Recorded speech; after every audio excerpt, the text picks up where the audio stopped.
Joan Esposito. Live, local, and progressive. Filling in today for Joan, political science professor at North Central College, author and podcaster, William Muck. Hello, everyone. Welcome to the Joan Esposito Show. My name is William Muck, and I'm filling in for Joan today. Actually, I'll be here today, and then I'm going to be back on Friday as well. As many of you know, I'm a political science professor out at North Central College in Naperville. And again, I couldn't be more thrilled to be back here with you, and we've got an exciting show lined up for you. I'm also so happy that Joan is getting some time away. I don't know what you're doing today, Joan, but I hope you're relaxing and finding all sorts of joy. Find the joy, Joan. It's important and you deserve it. So let me give you a quick preview of our plan for the show today. I've got a few thoughts that I'm going to share at the opening here. If you've been caught up in the holiday preparations, a lot has transpired over the last couple days, and we need to talk about all of it. I'll open the phone lines for a full hour around 2:30. Actually, maybe we should do that around 2:15 so that we give ourselves some more time. At 3:30, we're going to be joined by Dr. Suzanne Chad, who many of you know as a professor of political science who specializes in American politics. And we're going to be talking about the prospects of another constitutional convention. We had one of those in 1787, and interestingly enough, there's a discussion about forming another one. And what I find so fascinating about that is that many Republicans are very excited about this development, and Democrats are worried. And so we're going to kind of talk about those details, those nuances, and what that might look like. I tend to be a big proponent of constitutional overhaul. I think it's time for the American democracy to rethink some of how it's organized. Yet it sounds like the constitutional overhaul that Republicans are pushing is not one that would involve rethinking the anti-democratic institutions like the U.S. Senate or the Electoral College. So we're going to talk about that. We'll probably talk a little bit about Elon Musk and the media and Donald Trump and all of that. Around 4:45, we're going to be joined by Carl Knutsen, who is a professor of political science at the University of Oslo in Norway. So we're getting a call all the way from Europe and Norway. He's a research professor at the Varieties of Democracy Institute. It's also known as VDEM, and I'm really looking forward to this. The VDEM, or the Varieties of Democracy, is an organization that measures and tracks democracy around the world. Many of you will likely have heard of Freedom House. Well, Varieties of Democracy, or VDEM, is an organization that is doing similar work. They highlight the trends in democracy, and we're going to talk about what we're seeing globally in terms of democracy, but also what we're seeing in the United States. So this is going to be a lot of fun, and I'm looking forward to hearing from all of you. Now, I will say, last week when I was starting to think through what I might cover for today's episode, it occurred to me that this might be a pretty quiet week of politics. It was close to Christmas. Joe Biden has been rather removed from the public debate since the election. It does appear that the Biden administration is still active behind the scenes, but we haven't seen much of Biden. There have been some accusing Biden of quiet quitting, which I think is sort of interesting. And we can talk about that if people want to talk about that as well. I'm not sure that that's the case, but he's certainly not playing a major public-facing role these last few weeks. And while Trump was announcing more of his cabinet posts, they were not drawing the same sort of attention and outrage as some of the earlier ones, Hegseth and Gabbard and Kash Patel and others. So it felt like it was going to be a quiet week. And there was part of me thinking like, hey, I could talk about some political science research. And then things got really, really busy. Boy, was I wrong about a quiet week. Let's just think a little bit about what's happened over the last couple days. We came to the brink of a government shutdown. Elon Musk has emerged as a co-president, presidential bro, oligarchical figure. And I think we're going to spend a lot of time today kind of thinking through the significance of Elon Musk's emergence. Trump has threatened to take the Panama Canal back. Yes, you heard that correctly. We may have to start there because I think that is one of the more interesting stories we've got this week. He also announced just last night that he wants to take control of Greenland. So both the Panama Canal and Greenland are in the news. This morning, we learned that Joe Biden is commuting the sentences of about 37 of the 40 prisoners on federal death row, and he's transferring those or commuting those from death sentences to life without parole. And I think that's a really, really interesting development and something that's worth some time to talk a little bit about. And then the Matt Gaetz reports, or at least accounts of that, have been released, and that also is quite dramatic. So I think we are getting a preview of what life is going to be like in a second Trump administration. It is going to be chaotic. It is going to hit us out of left field. We're not always going to anticipate what is coming. And I feel like that, especially with some of the stories that came over the last couple days. So I was, up until about last night, I was planning on starting with Elon. And maybe after the break, we'll come back and talk a little bit about Elon. But I want to take just a second to think through the truly extraordinary comments Trump made about the Panama Canal and Greenland in the last 24 hours. So over the weekend, Trump put out a couple social media posts threatening that the U.S. would reassume control of the Panama Canal, and because he felt that Panama wasn't honoring the terms of the 1977 treaty. Trump accused Panama of charging U.S. vessels exorbitant rates to pass through the critical waterway. He also claimed that the treaties enabling Panama to take control of the canal in the first place also allowed the U.S. to take it back. Now, I'm not an expert on that particular treaty, but I think a quick reading reveals that that's not true. Let me just read you a few of the things that Trump said in remarks yesterday, because he sort of doubled down on this point, too. Trump said, speaking of the Panama Canal, it was given to Panama and to the people of Panama, but it has provisions. You got to treat us fairly, speaking of the United States, and they haven't treated us fairly. If the principles, both moral and legal, of this magnanimous gesture giving it to them were not followed, we will demand the Panama Canal be returned to the United States of America in full, quickly, without question. And then somebody in the audience yelled, "Take it back," and Trump responded with, "That's a good idea." On my bingo card, I absolutely did not have Trump saying that it's time to take the Panama Canal back. Now, this prompted a number of responses from representatives of Panama's government. I think this is also really, really interesting. So the mayor of Panama City released a statement, basically a letter, and I'll just read you a little bit of that letter. He says, "Dear Donald Trump, in my time as mayor of Panama City, I have learned that collaboration is key to economic development and prosperity. Panama is one of the few countries in Latin America that shares the same democratic and capitalist views with the United States. We are and have been allies for over a century." And he jumps down a little bit. However, threatening a strategic ally and its sovereignty will likely have the opposite effect.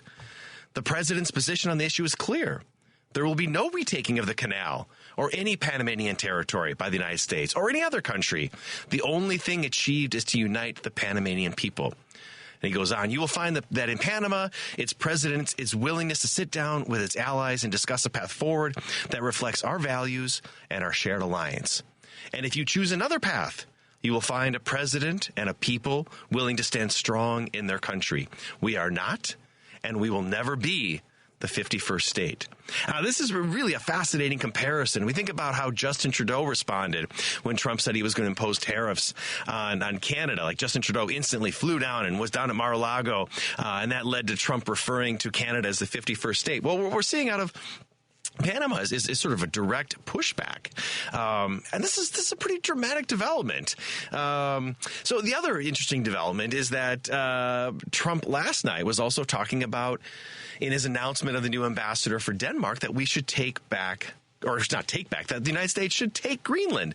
So in another social media post announcing that PayPal co-founder Henry Howry as his pick for U.S. ambassador to Denmark. That's interesting as we think about another sort of rich guy getting a post. Trump claimed that he also wants to take control of Greenland, and here's specifically what he said. He said, "For purposes of national security and freedom, throughout the world, the United States of America feels that the ownership and control of Greenland is an absolute necessity." So if you remember, during Trump's first administration, he also stated that he wanted to buy Greenland, and he was willing to basically trade Greenland for Puerto Rico. And he actually canceled a state trip to Denmark after Danish officials said that the autonomous territory was not for sale. So just think about it. In the last 24 hours, we've seen him say he wants to take control of the Panama Canal. He wants to take control of Greenland. We can think about the comments previously about annexing Canada and turning them into the 51st state. He's talked about invading Mexico over the last couple of weeks, abandoning Ukraine. He wants to start trade wars. And one is left to wonder, where does he get these ideas? I mean, this really feels like a throwback to the 19th century of American imperialism. There's arrogance, there's indifference to other countries. And again, remember, these are our allies that Trump is treating this way. It strikes me as not very serious foreign policy and in some level particularly stupid. So there are real problems out there that the United States and the President of the United States needs to be dealing with. So, all right, we need to go and jump to a break. We will be back in just a few minutes on WCPT. Joan Esposito, live, local, and progressive. Filling in today for Joan, political science professor at North Central College, author and podcaster, William Muck. Because that's how we roll. Welcome back to the Joan Esposito Show. So in the opening segment there, we talked a little bit about Trump's threat to take back the Panama Canal and Greenland. Now, and I also want to start transitioning and talking a little bit about Elon. But before I do, let's open those phone lines. We can talk about anything that's on your mind. The government shutdown, Elon Musk, the Panama Canal, Greenland, Biden commuting the sentences of 37 of the 40 prisoners on federal death row, Matt Gaetz. There's so much that we can think through. So, please feel free to call in, regular callers, but also, if you haven't called into the studio before, we'd love to chat with you. And again, that number is 773-763-9278, 773-763-9278. Also, if you feel like texting, that's another option. Feel free to text me in and share your thoughts there. So I also want to get to Elon and what might be the emergence of the American oligarchy. Elon, the richest man in the world, who is now inseparable from Donald Trump. Classic bromance here. And Elon's been very busy of late. It's been, we should spend a little time talking about this. Last week, after months of negotiation on a congressional spending bill, Elon decided he had other plans, and it went about doing everything he could to kill that bill, including railing against one version in more than 150 posts on Twitter, or I guess we're calling it X now. I still like calling it Twitter. A lot of what he posted was false. So Elon, who has the biggest social media megaphone in the world, was using that megaphone to peddle mis or disinformation, making false accusations about what was in the bill. He announced to his followers over and over again that the bill was criminal and should not pass. Musk pledged that any member, this is a quote, any member of the House or Senate who votes for this outrageous spending bill deserves to be voted out in 2 years. While eventually Trump echoed Musk's position, it was Elon himself who was really driving that conversation. And we got to remember that Elon was not elected to anything. He wasn't on the November ballot. Yet I think it's fair to say that we've never seen a political donor. And that's really what Elon is, right? He's a political donor. We've never seen a political donor this politically loud and influential. And there's a lot that should trouble us about Elon's influence. I mean, let's think a little bit about why. He's the richest person in the world. He's got the biggest megaphone in the world, and he's increasingly drifted into political extremism. So we've got the 3 M's, right? Elon's 3 M's: money, a megaphone, and mega extremism. So, we think of the money. He's the richest person in the world, and he spent $277 million backing Donald Trump and other Republican candidates. $277 million. That's a lot. And what's really sort of fascinating and troubling is that he's made money, right? Over $200 billion just this year. And the bulk of that $200 billion, more than $170 billion, has come since Election Day. So we're thinking about this individual who has just this incredible amount of wealth. And now he has this incredible amount of political influence, and he is using that to also enhance himself, right? So money is big. Megaphone. So since buying Twitter in 2022 and turning it into X, Musk has used the platform to inflate the reach of his own posts. So since July, his posts on Twitter or X have received more than 16 times the number of views that all other congressional members did combined. He's also transformed the platform to boost conservative posts in accordance with his own political aims, right? So at least one Republican member of Congress reported that after Musk's posting spree began, constituents flooded his office with calls and telling him to reject the spending bill. So it's not just that he has this megaphone, it is actually translating into influence. That's a big deal. So, the $44 billion that Musk spent on X has done wonders for his own political ambitions. And as far, he's the wealthiest man in the world. But he's achieved an advantage that outstrips that sort of economic impact, it's a political impact. All right, so he's got money, he's got a megaphone, and then sort of the MAGA element is also really, really important here. This week, Musk posted on X that he was referring to Germany and the German elections, and he said only the AfD can save Germany. Now, this party in Germany, the Alternative for Germany, AfD, is one of Germany's furthest right parties. Who is again further right than even Donald Trump is in terms of mass deportations and discussed re-immigration, the process of deporting non-white residents, including naturalized citizens and their descendants. I mean, so the AfD is a very, very extreme party in Germany. And what we're seeing right now is that Elon Musk is now platforming and supporting the AfD in Germany, right? So we start to think about that form of extremism. So we've got money, we've got the megaphone, and now we've got mega extremism. And this outside role has alarmed many of us.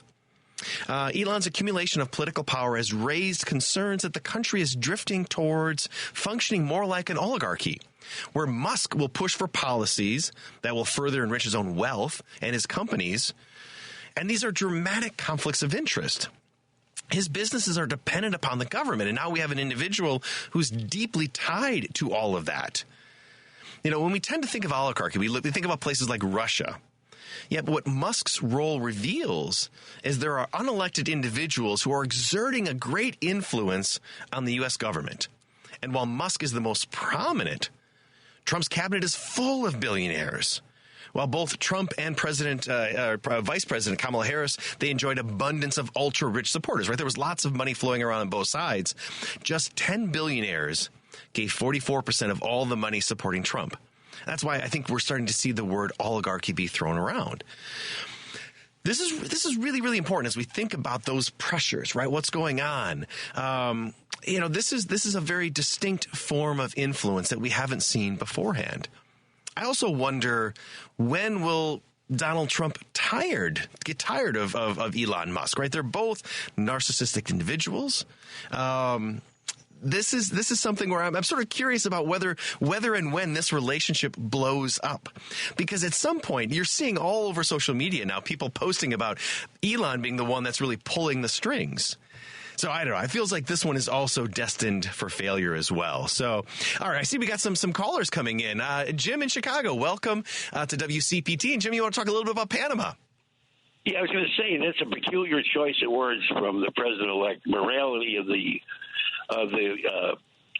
treaty, because he's never exhibited any morality in his life. That's right. They can't point to any morality he's ever exhibited.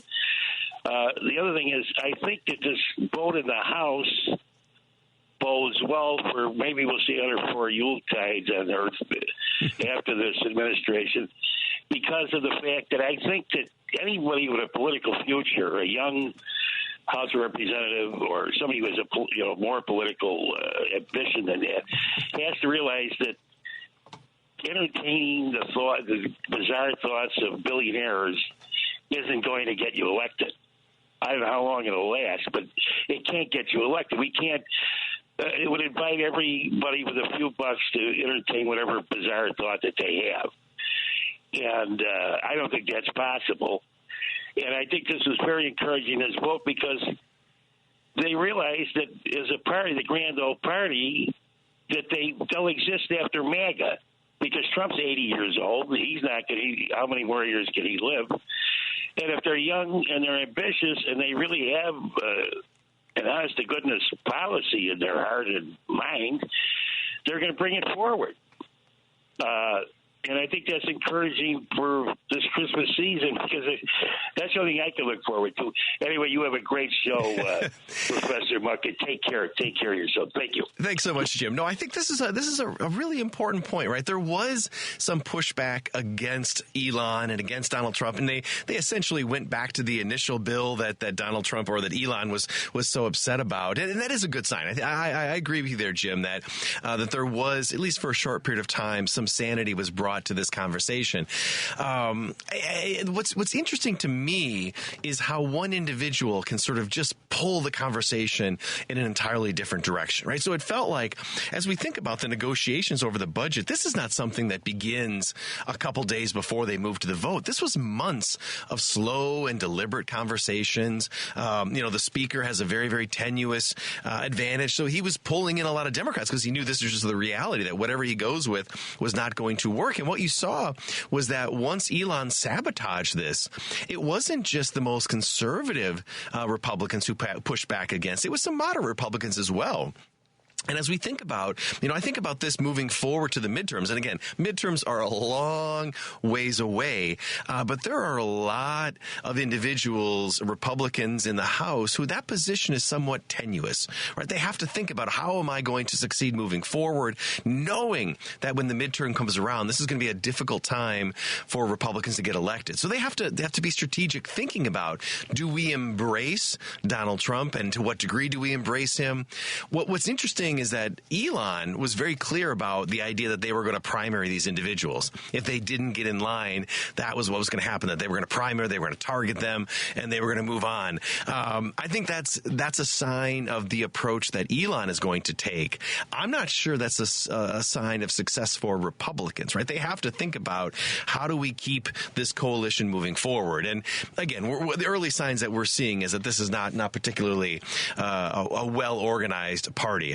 And the Speaker of the House, I think in particular, is struggling. So, and again, this I still keep coming back to like the role that Elon appears to be playing, but how long will he continue to be able to play that role? And at some point, Trump is going to want that attention brought entirely back on him. I mean, even yesterday, he went out and said that, he went out of the way to say that Elon cannot be elected president, and that he's the president, right? That suggests, at least on some level, he's starting to think about these things. I think the real future of the Republican Party may stay within the Trump family. It may be Don or somebody else who rises up. So, I know we got to go get to a break. So, we are in WCPT. My name is William Muck. I'm filling in for Joan Esposito, and we will be back in just a couple minutes. Joan Esposito, live, local, and progressive. Filling in today for Joan, political science professor at North Central College, author and podcaster, William Muck.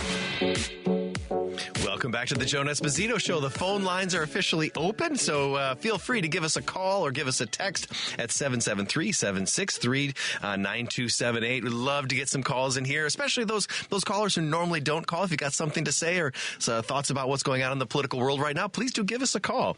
Also, want to remind everybody that tonight from 5 to 7, Patty Vasquez will be here with guest host Elliot Serrano, and their guests are Mobile Advantage driving owner Dennis Centeno and his wife, retired nurse Cynthia Belmonte. Mobile Advantage driving instructors are certified to work with people with disabilities and provide behind-the-wheel evaluation and training. Driving at Home with Patty Vasquez, weekdays from 5 to 7 p.m. on WCPT 820. So we've had a couple texts coming in. One individual, let's see who this is, from Chicago, Illinois, said Elon's biggest danger is his ability to primary anyone. I think this is a really, really important point. We've got Republican members of Congress who live in fear of the primary, and it forces extremism on those individuals. They may want to moderate their positions, realizing their odds of getting reelected go up when they're more toward the center. But when you've got Trump, and particular Elon, that changes everything, especially as we think about that megaphone that he has, where he can just put all sorts of pressure on individuals. We have another one. So another text from Joe from Los Angeles, who says that maybe Elon and fellow presidential DT are working on a leverage to a big money buyout for control of the Panama Canal. And then felon President Donald Trump can talk about a brilliant policy, perfect mega.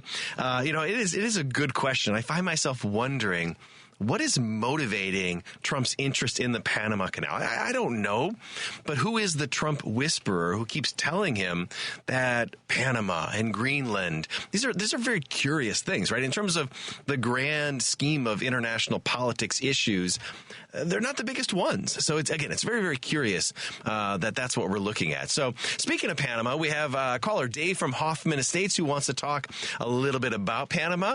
Dave, welcome to the show. Hi, Professor. With that treaty that time, weren't we supposed to surrender it over in, 1999? Yes. To get complete. Yes. So Carter was the one who negotiated it, and then the transfer occurred in 1999. You got it. Absolutely. Yeah, and serve me right now. It's 35 years to the day when we invaded, because after Noriega's thugs and police and that, and I think what set it off, there was some couple of military families. They were like at a police roadblock or whatever, and they shot and killed a couple of them, and that kind of set it off. And then that Operation Just Cause or whatever, and that was the straw that broke the camel's back. And this is an important point, Dave, right? There's a lot of history about Panama that we forget, and not all of it was good, right? I mean, the United States has a history of intervention in Latin America, and specifically in Panama. I talk to my students when I teach a course on American foreign policy, and I remind them that the United States invaded Panama, and they sort of look at me like, really? Panama? Why was the United States invading Panama? But it kind of reinforces the bully that the United States often has been with Latin America. So, no, I think this is important to think about these dynamics. Yeah, and remember beforehand, too, they had them scenes where Noriega was swinging that big old, sword or whatever it was, and how he was going to be so bad. And then when the invasion happened, he went running into, was it a church? Yeah, he went into the Vatican. I'm not sure if it was the mission or what, but yes, where he tried to have sort of diplomatic immunity by hanging out there. And then we were blaring rock music. Yes, for hours and hours. Eventually he came out, and then he was detained and brought back. And that's also some really, really interesting history as well, because that didn't follow the normal extradition process, right? So the United States was arguing that he was an international criminal.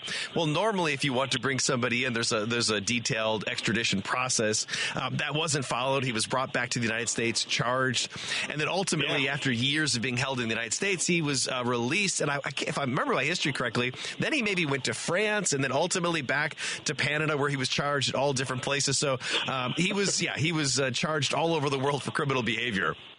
Yeah, I remember also there was a story where I think this one guy might have been either like a CIA or DEA. They were talking about it back when the drugs, and this one guy said he witnessed Noriega coming right onto the docks to collect the monies and stuff for the drugs. Yeah, absolutely. There was no doubt that Noriega, and he was running basically a criminal regime there. The question again is was that the right? And I think that's what you see political scientists and historians debate. Was the U.S. intervention the appropriate way to pursue that? Now, ultimately, Americans had no problem with it. Actually, the invasion was quite popular at home, but internationally it wasn't.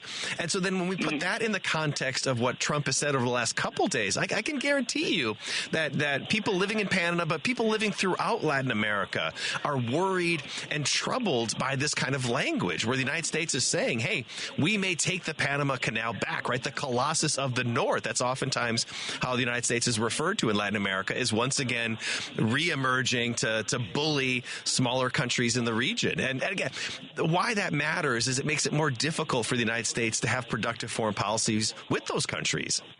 Yeah, and that was on the heels of Contras and all of that stuff from Rip Van Reagan and that. But it seemed funny, though, somebody pointed out one time, they said that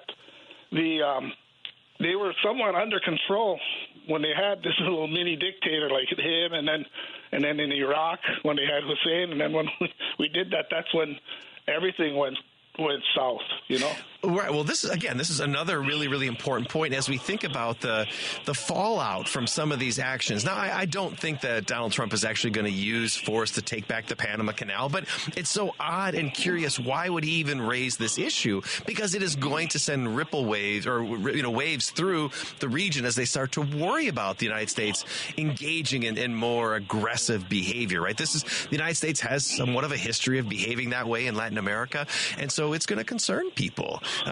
Canada is already worried. Mexico is worried because, United States, Trump has threatened to potentially invade. And now you've got Greenland, right? It's a very aggressive and confrontational approach to foreign policy. Yeah, Trump, I don't know, maybe you're saying with the canal, maybe he's going to collect some kind of a toll from every ship or whatever and going through it we do with the truckers and stuff. Got to go to the weigh station to go through. But I don't know. sounds like, with Trump, though, he's okay with his form of a gunboat diplomacy there, That's a really good phrase. That's how it's oftentimes perceived, right? It's gunboat diplomacy, where the United States is using its military might to intimidate. And then the question is, to what end? Why is he doing this? Panama is not going to give the canal back. It's sort of interesting. No. So in the treaty itself, it does say that the United States reserves a right to maintain or help maintain the neutrality of the Panama Canal. And that makes a lot of sense, right? You don't want anybody, the United States or anybody else, to exert disproportionate influence. And I think what's likely motivating Trump's thinking on this is China, right? There's a fear that China might take control of the Panama Canal, but there's no evidence to support that, right? China certainly sends a lot of ships through the Panama Canal, but most of those ships are coming to the United States, right? The United States is still the biggest beneficiary of this, of the existence of the canal. So it's a sort of a very simplistic and naive understanding of the world that you can just threaten to take, something back. And again, when Carter signed this treaty, there was some criticism of this. There was one famous member of Congress who said, "We stole it fair and square," right? But there's at least the realization that this ultimately was not something that the United States, it wasn't our property, right? It was, there's a lot more history with Colombia as well that's sort of fascinating there. But this was something that the United States should have returned. It was the right thing to do. Yep. And what's going to be next? Is he going to go mingle with Taiwan? Anywho, it's just, I don't know. This guy, he's not afraid to use other people's kids, for, to get, shot up or whatever, killed for his bullying. No, that's and the funny thing about Trump is that when he campaigned and even when he was in president, he talked about not getting involved in wars. Right? He was the one president who didn't start a war, and the reality is that there were wars going on in his tenure. Both Afghanistan and Iraq and whatnot.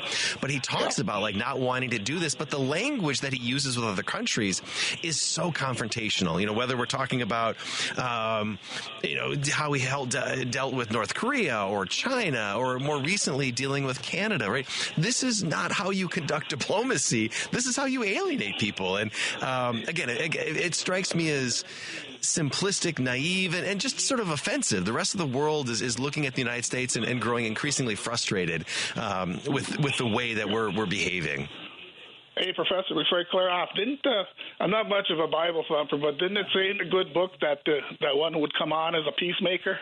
Yeah, that's right. Now, you may know the Bible a little better than I do on those details, but no, absolutely right. I think our job is to sort of try to understand Trump, and I think sort of step back. Political scientists and historians try to put Trump in some context, right? And we've seen his type before, so it's about understanding that and describing that. And I think what's so frustrating for many of us, both academics and those who just care about the country, is how it feels like this is we've seen this character before, and we should avoid avoid repeating history. Yep. I mean, thanks, Professor, for letting me give out 2 cents worth anyway. And you have yourself a good day. And if we don't speak again, have a Merry Christmas. Absolutely. I'm still old-fashioned. You all too. Right. Thank you so much. Merry Christmas to you as well. Happy holidays to that. And thanks so much for calling today, Dave. I really appreciate it. So thank you, Prof. Yep. Bye now. I think this is, it's as we sort of get into the nuance of things, it's really interesting to kind of think about these dynamics and what's pushing the United States in good directions or bad directions. And Dave brought up the issue of Taiwan, and I think that's an interesting one, right? That's one where Donald Trump has suggested he is less interested in defending Taiwan. Ukraine is another one, right, where he has shown he is not interested in using American power to help Ukrainians defend themselves. He's expressed that he's not interested in using American power to defend Taiwan against China. So there seems to be sort of an inconsistency in how Trump wants to conduct himself. Sometimes he's bellicose and goes after, when it's Panama, he talks about, we will take the canal back, and it's Greenland, suddenly somehow we're going to take control of Greenland. But when it comes to Ukraine, he's very, disinterested in that struggle. And as we think about where U.S. influence can really matter, Ukraine stands out. Ukraine, we could make a big difference there as we think about U.S. foreign policy in the region. So, A bunch of texters coming in about Panama and Greenland, and 45, 47 orders advisors to give him ideas to show off. Oh, that's interesting, right? So maybe part of this is some of his advisors are whispering in his ears saying that, why don't you talk about Panama? Why don't you talk about Greenland? As a way of sort of expanding his understanding of the world. But I would much prefer Donald Trump to spend some foreign policy moments thinking about real issues that matter. And certainly, Ukraine matters a lot. The U.S.-China relationship matters a lot. Those are very, very important details. Those are things where I would love to see more of a clear articulation of where his policy is going to be. How is the United States going to move forward? What about climate policy? These are all major, major things that really matter, and we're not hearing much conversation about that. We're hearing about, starting trade wars with Canada and Mexico. We're hearing about invading the Panama Canal. We're hearing about Greenland. These are not issues that are, again, very serious issues, and this has been one of my biggest concerns with the potential incoming Trump administration is that it doesn't strike me as particularly interesting. So, all right, well, we are up against a break. We will be back in just a couple more minutes, and we'll take some calls. I see some calls are coming in. This is fantastic. Again, number here is 773-763-9278. Let's keep those calls coming in on WCPT. Joan Esposito, live, local, and progressive. Filling in today for Joan, political science professor at North Central College, author and podcaster, William Muck. Because that's how we roll. Welcome back to the Joan Esposito Show. I just want to remind everybody, actually a couple things. One, we just did a little promo for Tom Nichols. That guy is so fantastic and a really, really wonderful interview and a super smart guy. Edwin Eisendrath, make sure to check out that show because Tom Nichols is, I think, one of the more thoughtful people thinking about Trump and foreign policy. Also want to remind everybody that tomorrow on Choose Views, Richard Chu will be taking your calls and talking to Paul Gustav, Feller Simmons, PhD student at Northwestern University and lecturer at the University of Illinois, Chicago. Choose Views, weekday mornings from 6 to 8 a.m. on WCPT 820. So, all right, let's see who we've got next on the call. Earl in Hyde Park. Earl's been waiting a while. He wants to talk a little about lies and disinformation. Earl, welcome to WCPT. Earl, are you there?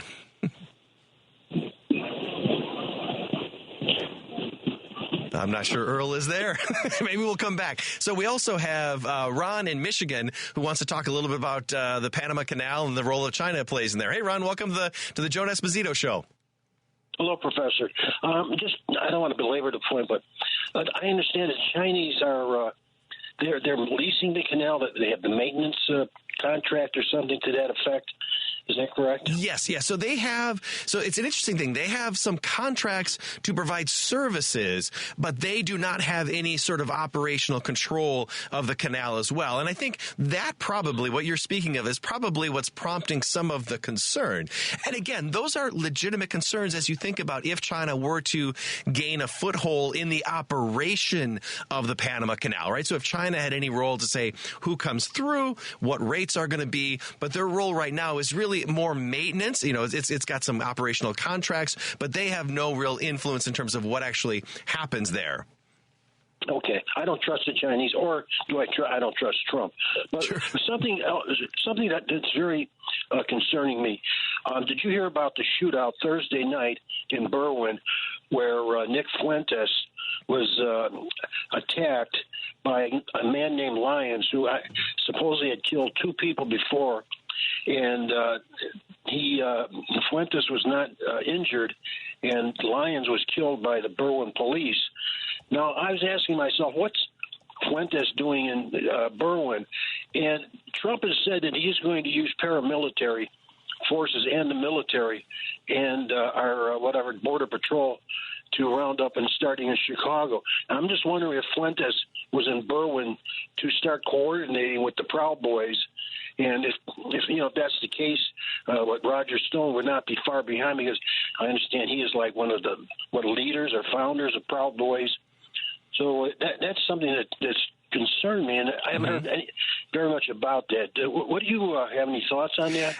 I don't have anything specific on that issue, right? I don't know, and I can't speak to Fuentes and what his motivations were or what he was up to, but I can speak to the broader point you're talking about, which is vigilante groups, groups like the Proud Boys, and there are a whole number of those who are looking to engage in violence to promote their particular political interests and then have this uncomfortable sort of illicit relationship with Trump and the administration. So that is what really worries me, because as we look at the growth of political violence, right? So as we, one of the things that I spend a lot of time thinking about is looking at political violence around the world, and when do we see political systems break out in violence?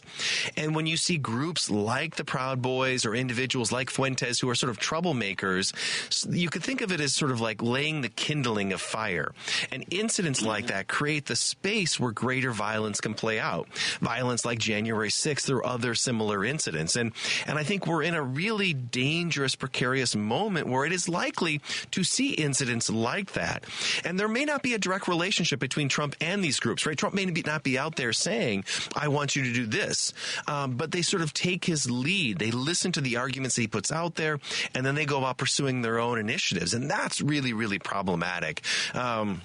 And I don't think, there's a lot of scholars who study civil wars, and they talk about the United States potentially drifting into a civil war. And it's not a civil war like the one in the 1850s. We're not thinking about that kind of civil war, but it would be a civil war of smaller pockets of violence where vigilante groups, pursuing political agendas are engaging in small scale violence. And I think that is a sort of environment that we potentially could be moving towards. And why that matters is some of the rhetoric from politicians just put fuel on top of that fire. So when you think about somebody like Donald Trump, he could go a long way in tamping down that language, tamping down that anger, delegitimizing groups like that. And I think that's when somebody like Donald Trump can be really, really effective to say, you know what, I'm not going to do this. But he tends to do the exact opposite. I don't know. What are your thoughts, Ron? I totally agree with you. But another point is that Canada has labeled Proud Boys a terrorist organization, and they are banned from Canada. So, that's another troubling thing. Like you said, the spread of that violent thought, and then you have Musk, absolutely pouring nuclear fuel on it. His media. Well, no, it's this idea of extremism, right? And so there are extreme ideas out there, and there's always been extreme ideas, but the internet and social media makes it so easy to exchange those ideas, and then the next step is those groups, those individuals get together and act upon those ideas, right? And so the Proud Boys, the One Percenters, there's a long list of these right-wing paramilitary groups, and the FBI, the outgoing FBI director Christopher Wray, who was appointed by Donald Trump, who is a lifelong Republican, has talked about these groups pose the greatest domestic terrorist threat to the United States right now. It's, for a long time, it was the left, going back to the 70s, who was engaging in terrorist violence. But now that violence is coming primarily from the right. So I think you're right to be concerned about this. Thank you, Professor. Thanks for calling in, Ron. I appreciate it. You're welcome. Is Earl from Hyde Park, is he back and ready? Yeah. How you doing? Hey, Earl, how are you? Can you hear me? I can hear you. Oh, I'm doing very great. I wish everyone season greetings and happy holiday to everyone. Well, thank you, Earl. And the reason why I called in, I wanted to express an opinion about the disillusionment and dissatisfaction with many people that voted for Trump for change. And I think they bought into a lie, a distortion of the truth. Trump cannot bring prosperity, and he does not want to bring prosperity to the poor. He does not want to bring prosperity to the job market back into the United States. I think all of that was just hype to get elected, and the people that voted for him will be sorely disappointed about the way that Trump administration is going to try to govern this country. And I think, by and large, people who depend on the social safety nets are going to be terribly weakened by the right-wing strain that's running through the Republican Party, where they want to cut back on social spending and decrease, like you said, the tax burdens on America. Yeah. And things like that, that the rich people could have more money at the expense of the poor and shift more the wealth to the hands of the wealthy and take it away from the average working day people and the poor. What do you think about the promises that he made to those people who are looking for change? I think, Earl, you make a really powerful argument, and I think there's going to be a lot of, you talked about buyer's remorse, I think 100%. It strikes me that we have amnesia of the first Trump presidency. It's like everybody has forgotten, or I should say during the campaign, everybody forgot what that was like. It was, we're starting to see the preview of that again. It was chaotic. People were frustrated. It was not good governance. The reason we elected Joe Biden is because people wanted to return to normal, good governance, right? We were just tired of all the chaos. And it strikes me that the American voter, many of them simply forgot what... I know. So, yes, I agree with you. I don't know how we're going to weather the storm, how well we're going to weather the storm. And I hope we don't have too much buyer's remorse, as you indicated. But I'm afraid that there will be some pain, there will be some hurt. Yeah. And the people that will be in pain and the people that are going to be hurt are the ones that least can afford it. Thanks again for taking my call. Yeah, absolutely, Earl. Really, a really thoughtful point there, right? There are people who are going to feel the pain of a Trump administration, and it's those people who can't really afford to do so. Trump talked a lot about the economy, and he was going to fix inflation. He pitched himself as a populist who cares about the average man. But the reality is that if we look at his cabinet, just the people that he's bringing into power, I mentioned earlier, we're talking about billionaires. We're talking about people, Elon Musk. Elon Musk is not somebody who's going to be pursuing policies that are going to be good for the working class. That's one of the real ironies of this election is that, Joe Biden leaving office, one can make a really powerful argument to say that we have not had a president, maybe since FDR, who cared more about the working class, who passed real legislation, made real changes, improved the lives of working people, poor people, middle class people. I think Joe Biden genuinely and authentically wanted to see policies that would make the lives of the average individual better.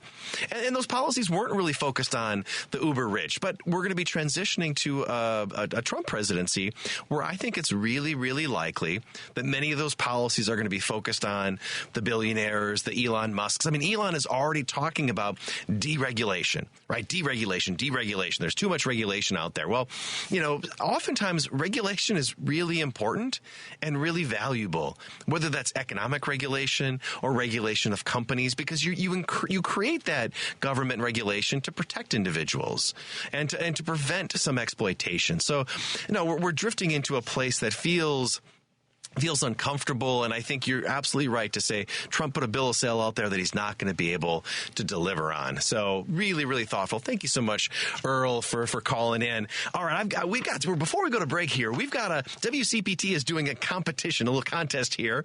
Fry the Coop is the destination for hot chicken in Chicagoland, giving a Southern, original Midwestern touch, whether you want heat or no heat. I tend to be one who likes the no heat, but that's all right. If you like heat, you're still good too.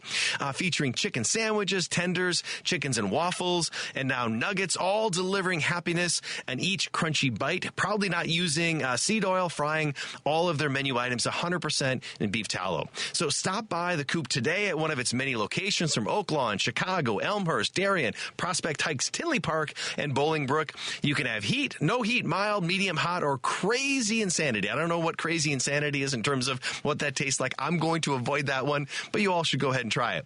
And to celebrate the holidays, Fry the Coop has given WCPT $25 gift cards as a little gift to you. So we have, if you want to call in, we got a little competition. If you happen to be the right caller, you can get one of those. The contests running on WCT 820 are open to all listeners, 18 and older, residents of the greater Chicagoland, Northwest Indiana area. One entry per person, one winner per household. Void or prohibited by law. Listeners may only win or qualify to win once every 30 days.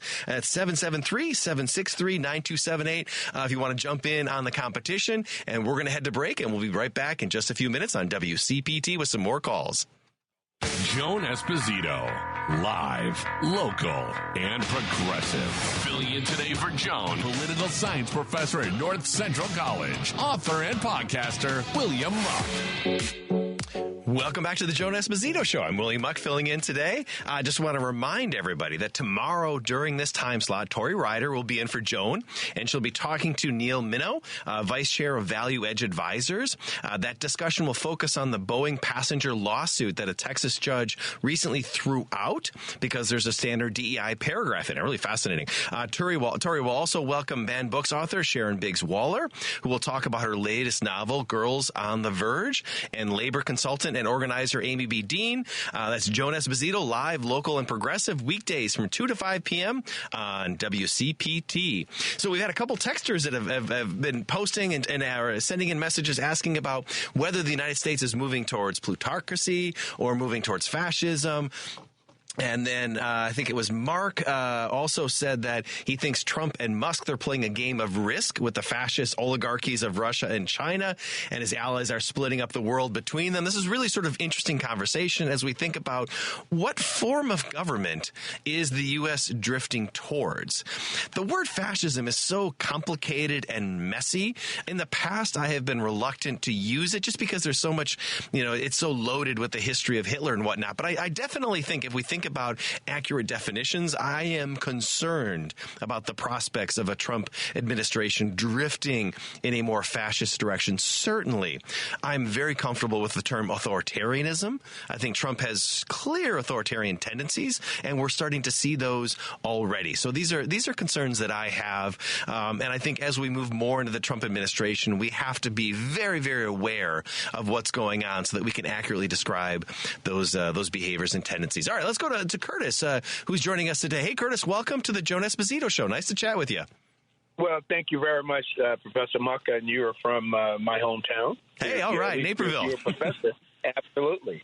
So I'm calling as a Black American, and you notice I didn't say African American, because I'm a product of the 60s. Well, actually, a product of the 50s, but at least I went through the first voting right for Black Americans, and I think that the subject I really want to talk. First of all, Elon Musk is not a U.S. citizen; he's a Canadian citizen. That's right. Yes. So I don't know what everybody is getting so excited about and believing and talking about all of this stuff. And he's a Canadian citizen that's going to take over what we're doing. That's not right. So we need to become more educated, and I don't think that we are. The other thing is that I hear the word progressive a lot. And, a lot of African Americans, I'll call them that for the sake of them, but Black Americans, you lose a lot of them in the Midwest and in the South because they are Democrats. And if they're Democrats, and they don't need to be divided up. You're dividing the party up by the word progressive itself. And you're saying you got 100 committee and you got the chairman of this committee. Hey, what are you? You're progressive or you're a Democrat? Is progressive Democrat? We don't need a subtitle. Yeah. We need to be called Democrats in order to keep everybody united. Secondly, we don't need all these forces that's fighting against us. I said Black Americans because I'm a fifth-generation Black American born in America. So that's unique within itself because I don't think many people in this country can say that they're fifth-generation American born. No. Most can say three. And you know whether I'm right or wrong. Right. This is interesting. I'm curious about your pushback a little bit on the term progressive, and I think it's worth some conversation because the Democratic Party remains a big tent party, and oftentimes the perception of the Democratic Party is that it is entirely progressive, but the reality is there are progressive, liberal Democrats, and there are centrist Democrats, and that makes it difficult to govern. It makes the Republicans have an easier job because there's much less diversity in terms of ideology and in all sorts of different measures, right? And the Republicans are very good at describing and using that term progressive against Democrats, right? So you feel that that's not an accurate way to describe the Democratic Party. Absolutely not, because number one, you're giving them a talking point. Yes. You're giving them a point. You're giving them a point to be united, and they're very good at being united. I think the Democratic Party. Hey, look, the Black Americans still have to get Congress approval to vote.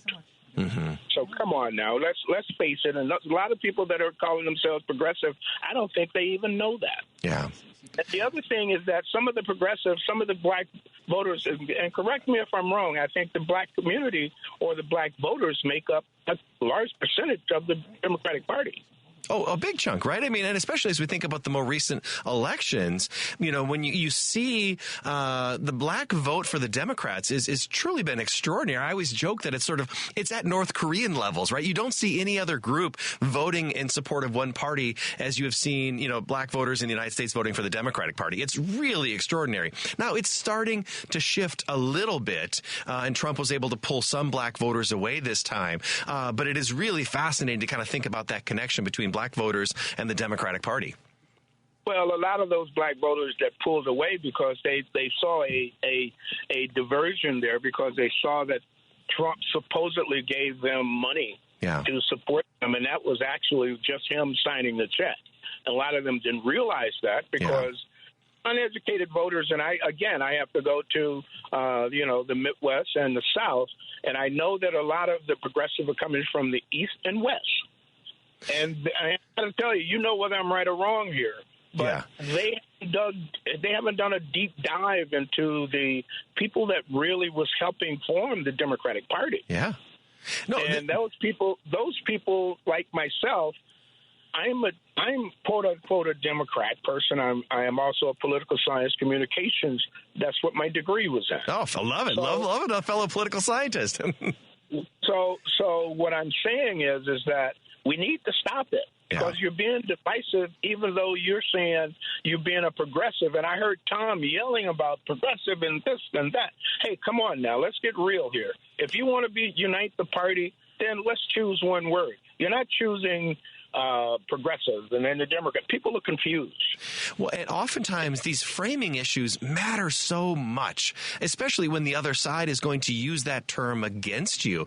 One of the more fascinating things that I've seen in terms of the data is the parties, or how we perceive the parties, is very, very differently, right? So Americans are actually pretty accurate in perceiving the issues that Republicans see as important, but the public is not very good. Even Democrats are not very good at perceiving the issues that matter for Democrats. And we tend to think that Democratic issues are more progressive than they really are. So when you look at this last election, what mattered to Democratic voters was inflation and the economy. But when you ask both Democrats and Republicans what they believe the issues for Democrats are, they say it's trans rights, it's abortion, right? So they perceive the party to be further left than it oftentimes is. Now, again, that's not an argument to say that we shouldn't be promoting progressive causes and having these real conversations within the party itself, but it is important to use language and rhetoric that doesn't allow another side to sort of attack you for that. And I think that's a really, really important point that you're getting at. I agree with you wholeheartedly. That's why I've wanted to call for some time, but I haven't, and I have not. But now I decided to just sit and wait for this. Well, but, we need to understand that being the progressive, and a lot of the progressive that are out there, they're dividing the party. I think Joe Biden, everybody was critical, and Tom was very critical. Where is Joe Biden? Where is Kamala? Where is this? You know what? Relax. Yeah. Because, number one, he's doing a lot of things behind the scenes. Well, and this is the time when parties turn against themselves, right? I think that's what we're seeing, is this struggle to figure out where the Democratic Party is. And I've been a big proponent to say, I don't know if the Democrats need to make dramatic changes, right? I think they got caught up in an anti-incumbent wave. Let's just calm down a little bit. Let's take some time and reassess where the party is and where you want to go. Post-Trump, I think it's a very, very different conversation. So, Curtis, I got to move on to some other callers. Thank you so much for calling. I'm going to give you one thing. Yeah. If they continue on the path, you're going to lose a large percentage of your black voters. I think this is a really thoughtful point, and you have to be thoughtful about all of these constituencies, whether it's the black voter, Latino voters, right? I mean, you have to think about the diversity of opinions within those groups. I really appreciate your time, Curtis. Thank you so much. And thank you. All right. Well, we've had Rachel's been on the line a long time. Let's move to Rachel, and she wants to talk about how embarrassing Trump is. Rachel, welcome to the Joan Esposito Show. Yes, thank you. Good afternoon, everyone. Happy holidays. Happy holidays to you, too. Yes, thank you. So I just want to talk a little bit about the chaos that Trump is doing. I think that is an intentional tactic that he uses. He will hit people with, numerous lawsuits, one after another, and they're all frivolous. But just to kind of get us riled up, he issues a threat to a new country, a new location, almost every day. Every day in the last couple of weeks. This is to keep us on edge. And, I think their goal is to just, what do they say, to do the Democrats, to own them, own the Democrats. Own the libs, right? To own the liberals, own the libs. Right. So anything to anger us every single day, we got to get past that. A couple of things that we need to focus on, that, and your last caller kind of hit it on this, is Joe Biden is doing a lot in the background. So he just did the pardons, and I don't agree with all the pardons, but I believe that Trump administration will just make a spectacle of those who are left on death row. Yeah. So moving past that, but I think So one important thing are all the legal attorneys that are fighting for democratic causes. Yeah. We may not hear about them every day. But believe me, they are doing it. Lawyers Defending American Democracy, LDAD. There's going to be thousands of lawsuits to counter every unlawful order and thing that the Trump administration plans to do. So that's one good thing. Another good thing, we need to find good sources for our news. Yeah. So I'm all for going online and radio. Screw TV. Republicans own all the networks anyway. So screw them. Let them, we got to, Midas Touch had more views. They got the last interview with the president. Yeah. That was online. So please, we can get our message out, strong numbers, but it'll be in a different way. When we think about MSNBC going to get sold, well, whatever, if they do or not. But Fox may change because Rupert, he lost that lawsuit to give all control to the one son. So the other two children, another brother and sister, they supported all Democratic causes. So I suspect Fox will change. It may take 5 years, but whenever Rupert steps away, that Fox won't be the same. Yeah. Okay, so there's some hope. One thing, as far as people letting us down, I can't believe that this lady from Texas was in a dementia place. The Republicans knew this. This lady needs to give back the money that she was earning from Congress, and somebody needs to answer her power of attorney, her family. They knew this, and Republicans hid it, and we could have had a competitive race in Texas for that seat, and we were deprived that. Yeah. So it's a lot of sneaky stuff, and who didn't report it? None of the networks reported it. None of them. Silent. How can a congressperson be gone for 6-7 months and nobody in the news network ask about it? So these people have let us down. We've got to screw the labels. I heard your last caller, and some of that I agree with. But for me, two of the most dangerous words is and am. As soon as you say I am something, you put yourself in a box. Sure. I'd rather talk about what I stand for and these issues. I don't stand for every issue, but I'm willing to listen. And if it's about allowing people to be themselves, then I'm all for it. So let's get off the labels and counter would eat you. Don't call me a Democrat. You call me whatever you want, but I'm so much more than that. Rachel, I'm so much more. I know, Rachel. As you were talking, I was writing down three really, really thoughtful things. Like you were knocking them out there. Let me just a couple of thoughts because we got to move on to some other callers in a second. But where you started, I think, was maybe the most important point you made. That Donald Trump is about chaos. He is about entertainment. He is not about good governance. And whether one agrees, and a lot of this is going to be bluff. Yes, he's not going to be able to follow every threat. No, that's right. And got it all riled up. Yes, exactly. And whether one agrees or disagrees with Donald Trump, we are attracted to watching the chaos. And that means, but the problem is that it doesn't lead to good governance, right? And I think your point about the legacy of Joe Biden is really, really important. Joe Biden is not that kind of president. He's not somebody out there who's talking about the stock market every day, promoting his own things. He's somebody who's just trying to govern behind the scenes. And what we saw is we have a political system that rewards Donald Trump, but doesn't reward somebody like Joe Biden. And I think this gets to your third point. I wrote down three really smart things that Rachel said, which was about the importance of civic education. And until we as a country, as a democracy, become more serious about our democracy, how we evaluate our candidates, how we educate ourselves, how we educate our kids, so we can have a more enlightened discourse, this is the kind of candidate we're going to get. I mean, one of the things I've been most frustrated about, and my turkey of the year was sort of the American public, because I was frustrated that we couldn't have a more serious democratic conversation. This last election shouldn't have been hard. Kamala Harris was a strong candidate, and Donald Trump was not. This should not have been a close election, but it's a reflection of where we are at, that somebody like that, this sort of development can occur. So, one more thought before we go, Rachel? Can I give you one more blessing that may come down the pipeline? Absolutely. He is working. Biden is considering the 28th Amendment, and that is for women's rights. It's already at the archives, and if he directs the archives to publish it as the 28th Amendment, then there we go with abortion.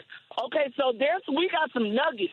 He got some powerful nuggets that he's considering and working on, and I have hope. Let's hold on to our allies across the world, and let them know that we're not down with this BS, that we care for them. Thank you so much, Rachel. I genuinely believe, we can think about fights that each generation has had, and I think the 21st century, that is a fight for women's rights, and I think that was well said. All right, let's jump to Steve in the Gold Coast. He wants to talk about where the Democratic Party goes from here. Yes, and I would tend to agree with what you've already expressed. I mean, you could ask 10 Democratic voters, lifetime Democratic voters, to define what the term progressive, liberal, Democrat means, and you would get 15 answers. Yes, right. I mean, let's face it. These are nebulous terms in many ways. For I'd say 20 years, the right managed to vilify the term liberal. And that wasn't always the case. So it becomes a real problem in terms of how Democrats want to identify themselves. And then, of course, the favorite activity for Democrats has been to line themselves up in a circular firing squad. Exactly. We don't need help from Republicans when it comes to infighting. We are ready to tear each other apart because, as you point out, it is a big tent party. Yeah. And I would argue that we allowed the Republicans to define the terms that were used by the American people in terms of how we identify Democrats in this last election cycle. And as you pointed out, was the whole trans thing that big of an issue? It's a sliver of the population. Exactly. And yet Republicans managed to, get it into the heads of the American voters, that if you elect Kamala Harris, there's going to be a Department of Transgender Affairs in every high school, no elementary school. And that, your child may start down that road. No one's going to tell you. I mean, it's just this kind of ridiculous nonsense. And as you pointed out, too, yes, I blame the American voters to some degree. I mean, many of them thought that we were actually in a recession, for heaven's sakes, when, in fact, the economy was doing extremely well. We're very close to having inflation to where we want it, where the Fed likes it. We started lowering interest rates because we were heading in that direction. Unemployment is low. GDP is up, earnings are up. I mean, this is a really good economy. But if you were to ask the average American, both Democrat and Republican, going into this last election cycle, how's the economy doing? Oh, not very well. It's such a good point, Steve. The New York Times coined the term, vibe session or vibeflation. Yeah. Yep. In other words, there's nothing tangible. I just feel it. Right. It's a vibes economy. No, and I think, to your point about one of the things, the polls that struck me so much is they would ask Americans how their own financial situation was. And many of them, that was a very high percentage, said they are very happy with their own financial situation. But then you'd ask them about the economy as a whole, and they would say, oh, it's terrible. Right. So there was this disconnect being able to assess their own relative success versus the economy as a whole. And that's a major problem. And I don't know if we blame the Democrats for that or if it was simply that Trump was very good at sort of flipping that conversation. But I totally agree with your assessment there. The terms matter. Yeah, and the other thing was, quite frankly, immigration, and I do think that that's where we made a mistake. Whether it's Democrats or Republicans, virtually everyone, with the exception of a few fringe elements. I mean, there are libertarians, depending upon you want to identify them as right or left, and then there's the left that pretty much wants to adopt a policy that, people got here and they should be allowed to stay. And no, the vast majority of Americans believe that that's a unsustainable paradigm. This idea that anybody who gets here would just forget about the fact that you came here, that you're undocumented, or that you gamed the system vis-a-vis our asylum laws. That sends the wrong message. And if you think that doesn't impact future immigration patterns, then you're just delusional. People have friends, people have relatives, and if we say to the world, hey, you get here, you stay 5-10 years, we're just going to let you stay. Yeah. We're just going to forget about the whole thing. I mean, there are literally hundreds of millions of people waiting in line to come to this country. We cannot send the message that, hey, the door's open, everybody come. That's it. Because yeah, no, absolutely. That just doesn't work. And the Republicans hammered the Democrats on that issue. I think you're right. The Democrats have to rethink how they, both policy, but also how they talk about immigration. And then the other issue I think Democrats have to think about is how we talk about crime. Because Republicans also use that against Democrats in the election, right? I mean, all you heard out of Republicans on Donald Trump was, the defund the police. The Democrats want to defund the police. And that doesn't help. Now, I will say, I think Democratic mayors have been much better about talking about crime of late. So I think the rhetoric, the language matters. But yeah, now, Steve, you're the political scientist, right? I've got the right Steve? Right. Oh, fantastic. We're up against another call. I want to get to Ron from Chicago, but thank you so much for calling in. Steve, I really appreciate your language and the rhetoric. It's such an important issue. Take care. You too. We're getting close to a break, but Ron from Chicago, we want to hop on real quick. We got a minute and a half. All right. A couple minutes ago, somebody asked about Nick Fuentes. Yes. He lives in Berwyn. In Berwyn, okay. Yes. A couple of weeks ago, a woman knocked on his front door to complain about something, and he came out and threw it on the front steps, and he was charged with assault and battery. Okay. So he's in. Right. And we think about these, I don't know the right term, agitators who are likely to play more prominent roles in our political system, stirring it up. And we can think about, Donald Trump is also one form of agitator, but Fuentes and others are different types of agitators, those who may be comfortable using violence. And then you think about them in tandem. It can push the democracy in a really, really dangerous direction. You don't want to have hateful, insightful language out there and then individuals who want to act upon that language. And one more quick thing. Last week, Trump gave somebody to be ambassador to the Vatican, and the person is anti-trans. Does this reflect the views of the Catholic Church?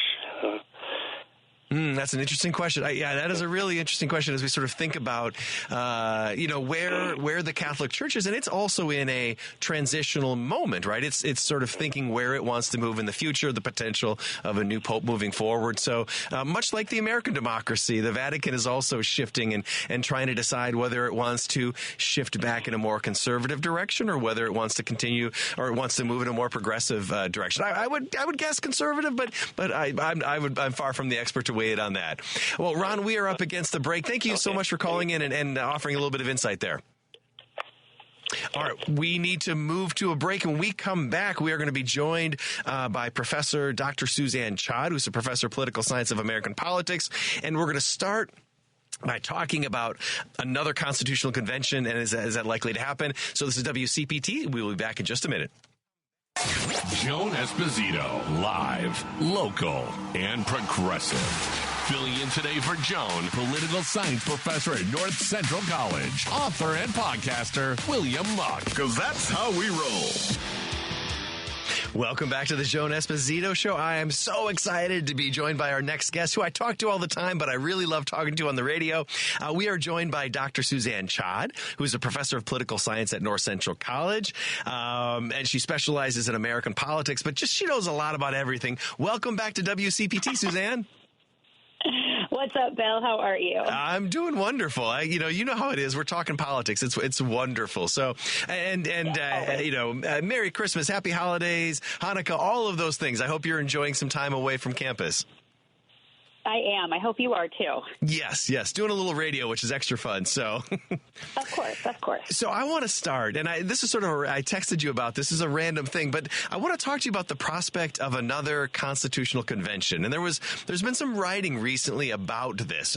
We had one of those way back in 1787, but why suddenly again are we hearing people talking about the need of another constitutional convention? Get our listeners up to speed. What's going on here? So, it's so interesting because if you look a little bit at the history of this, like Thomas Jefferson, for example, he advocated at the very first constitutional convention that we should have these regularly, that the Constitution should be called into question every generation. And we haven't done it. And so, again, the question is, why all of a sudden are we thinking about the need for these large-scale changes? And I think a lot of it, of course, has to do with we've got this kind of new order coming into D.C. starting January 3rd and then January 20th, where the Republican Party controls all the things. And they feel like this would be, and the state legislatures, they feel like this would be a time to make these fundamental changes to the Constitution that they have been trying to make in piecemeal, and that sometimes the court has said yes and sometimes the court has said no, but that they have some kind of momentum or even mandate from the country to make large-scale changes that would fundamentally restructure the way we look at our democracy. Oh, this is good. So two things just occurred to me as you were talking. One, sort of thinking about the historic role, right? Thinking about how the founders understood constitutional change. And then the second part, what's going on within the Republican circles right now. So you mentioned Jefferson, and that he was of the opinion we should rethink and adapt and upgrade our Constitution frequently. Now, that's not what's happened. And we've tended to look at this document as if it was like the Ten Commandments, right? That it came down and you never touch them again. That's been our perspective. But you're telling me that some of the founding fathers really believed that it was important to update and change this document as history played out. Yeah, and we can point to two things, one of which is one we always talk about, and the other is this idea of Jefferson's notion of the Constitutional Convention. I mean, just the fact that we have an amending process to our Constitution suggests that there's going to be things that have to change, that as the country shifts, priorities shift, the world shifts, that we're going to need some type of a flexibility in the document to make changes. And of course, we've done that, 27 times, but that's not a lot in a 200 and some odd year history, right? So, and they make it hard, right? You have to have 2/3 of Congress and 3/4 of the state legislatures. And so it isn't supposed to be easy, and that's on purpose, right? I mean, we look back at the way the founding fathers talked about writing our documents from the Articles of Confederation through the Constitution, that it should not be open to the popular passions of the people. It should be hard and slow and laborious to make changes to a democracy. And so it is hard, as it should be. But now this idea that we should never change it and that the framers are these philosopher kings who got it right from the beginning and it's frozen in time and we should always revere it in that way was not even accurate from the beginning, because Jefferson said that a constitution should be called into question and rewritten, he said, every 19 years. Every generation should have a fresh look at it, because this generation should not be burdened to the democracy written by the previous generation. Oh, that's so smart and thoughtful, right? I mean, because we see this. I mean, I think about it, again, as you were talking, it made me think of the Supreme Court and this idea of originalism. And you know my frustration with originalism, but we oftentimes see conservative justices make the argument that we have to go all the way back to the founding. What did they either write or what was their intent? And look at the founders. And again, what I'm hearing from you is that they didn't all agree, but also many of them believed that it was important to change, right? So the idea of originalism always strikes me as being on sort of shaky ground, that we should go back and assume that individuals in 1787 were the right ones to think about globalization and women's rights. And I mean, I think it's curious to sort of see that philosophical difference. Yeah, I mean, they weren't the ones we should be looking to talk about things like globalization and women's rights, because they didn't believe in those things, nor did they believe that those, right? Yeah. I mean, also think about in 1770s and in 1787 into the 1790s, when we finally got the Bill of Rights added, that there was no anticipation we would be a superpower and we would have a globally interdependent world that would necessitate globalization, right? So, like, that wasn't even in their radar. And even though Abigail Adams told John to not forget the women, like, they obviously forgot the women, and they weren't anticipating to bring them in, nor people who were enslaved, or to a conversation I'm sure we'll have eventually, immigrant populations, right? Even though they were all immigrants themselves. So it's frustrating. I have similar frustrations to you about originalism, especially the way kind of Scalia has talked about it before, is that we just have to look at the words as they were written and have this sort of literal interpretation of what the words say, nothing more, nothing less. But I tend to be more like Breyer, who talks about what was the spirit behind the words that were written by the framers. And that flexibility does not mean that we can't look at the words and say, okay, we think that this is the literal interpretation, but also 200 and some odd years later, how do those words apply to our current state? Right. I think that's where we should sit. So you talked about that there is some value in making it difficult to change the Constitution. And that makes sense to me, right? You don't want it to be like a legislature where every term there's a new law. But is the United States, is it too difficult to amend and change the Constitution? And I'll say this before we get to all the Trump stuff, right? I mean, just sort of thinking in the abstract here. Yeah. I mean, I'm sort of, to be honest, like, kind of two minds about this. I don't think that the way that the Constitution is written in terms of how we amend it was intended to be so hard we couldn't do it more than we've done it, right? I think that because we had fewer states, and so it wasn't as tall of an order to get 3/4 of state legislatures, and we had parties that weren't as far apart from one another, and the chambers were smaller at the time, and so you maybe could get 2/3 of Congress to agree on something, especially if you think about what amendments we've had and when they've been passed. They're typically in times of crisis and large change, right? And there was a necessity for it. And so, but what I think, so the second part of it is, I have students who've always said this, and I so agree, is that we shouldn't blame institutions. We should blame the people who manipulate the institutions.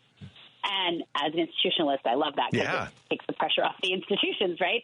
Because of the way in which these rules the framers wrote and within the Constitution can be manipulated by people who have either ulterior motives or nefarious motives or trying to roll us backwards, that they have sort of used it in a way that has now kept the parties so far apart and the chamber so far apart from one another that it seems insurmountable to make some kind of changes to the Constitution. Right. And because you see, it's very rare to see those efforts. That's why the whole effort to have another constitutional convention sort of struck me as unique. Now, as I think about it, I mean, if I was at that constitutional convention, the couple things that would jump out at me right away are the Senate and the Electoral College, right? These are the things that I feel like in the field of political science get the most conversation, because they tend to be, at least in my estimation, the most anti-democratic, right? When you think about Wyoming and South Dakota having, the same representation in the Senate as California, that feels to have gotten far removed from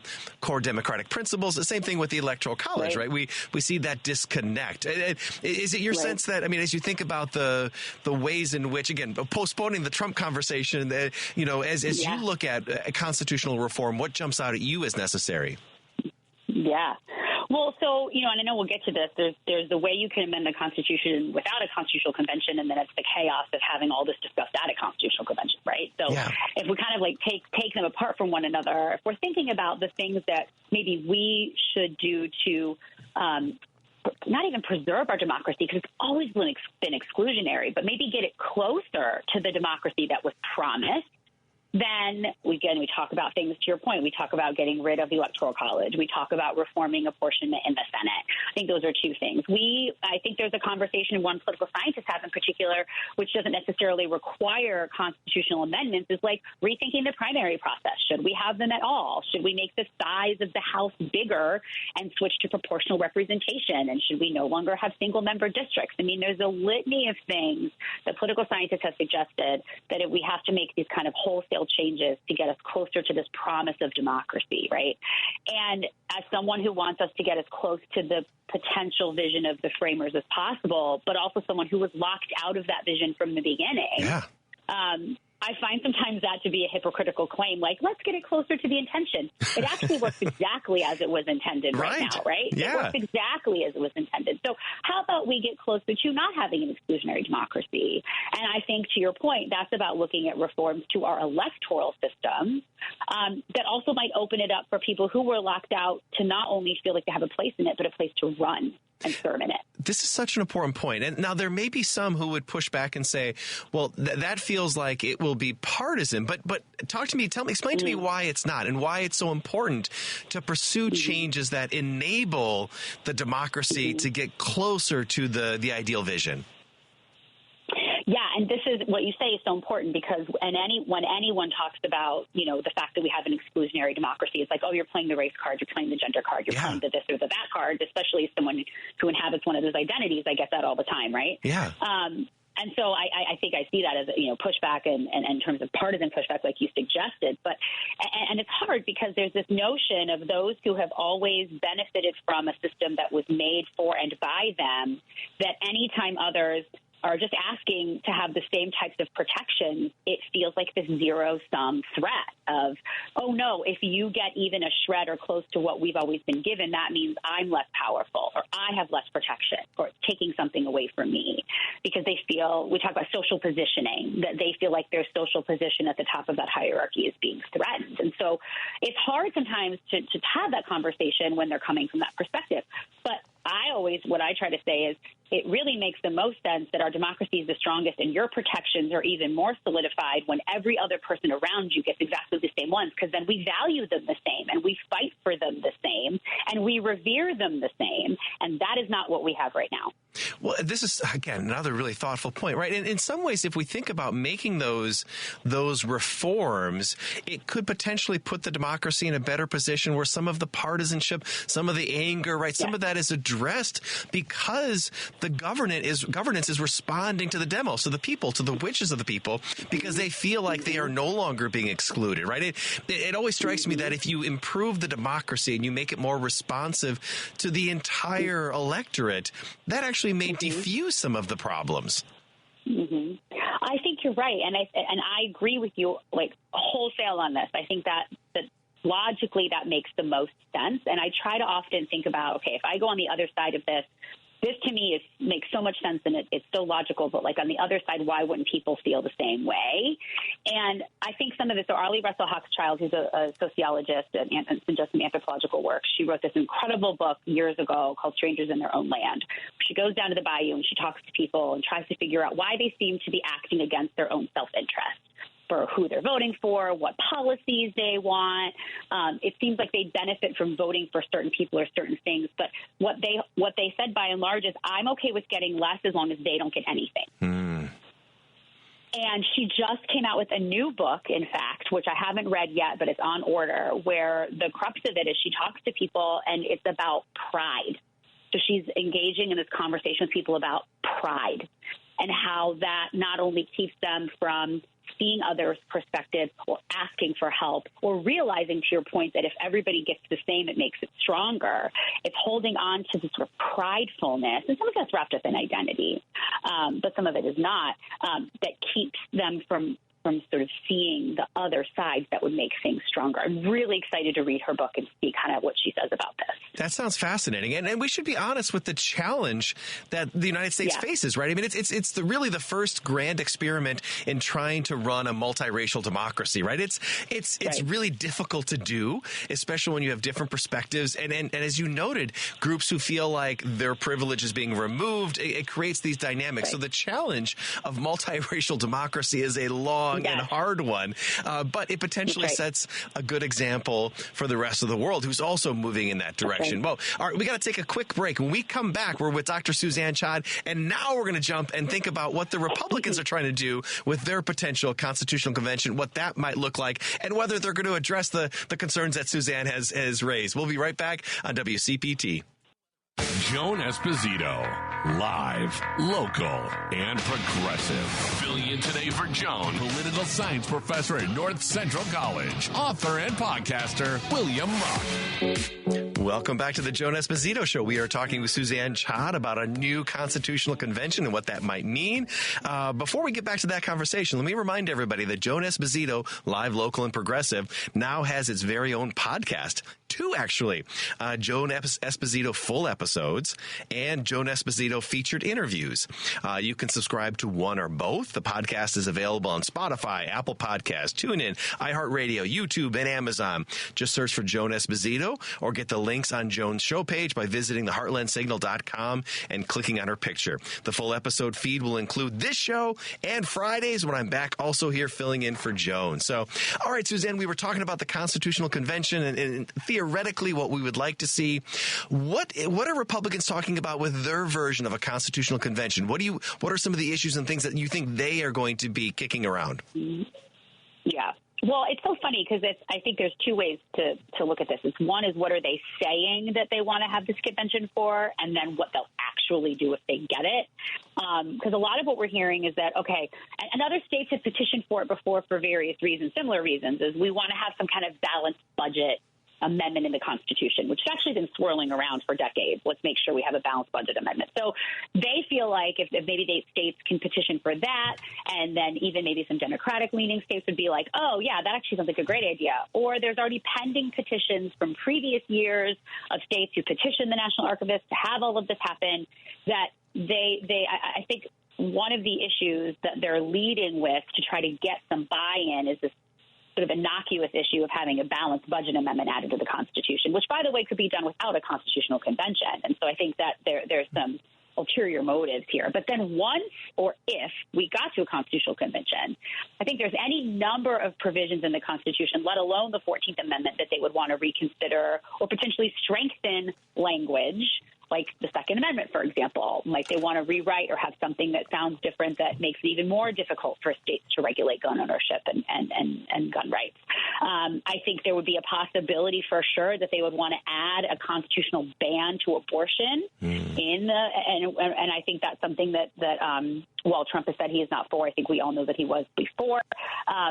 But because there are no provisions in the Constitution of how the convention or a convention actually works, it would become a nightmare free-for-all.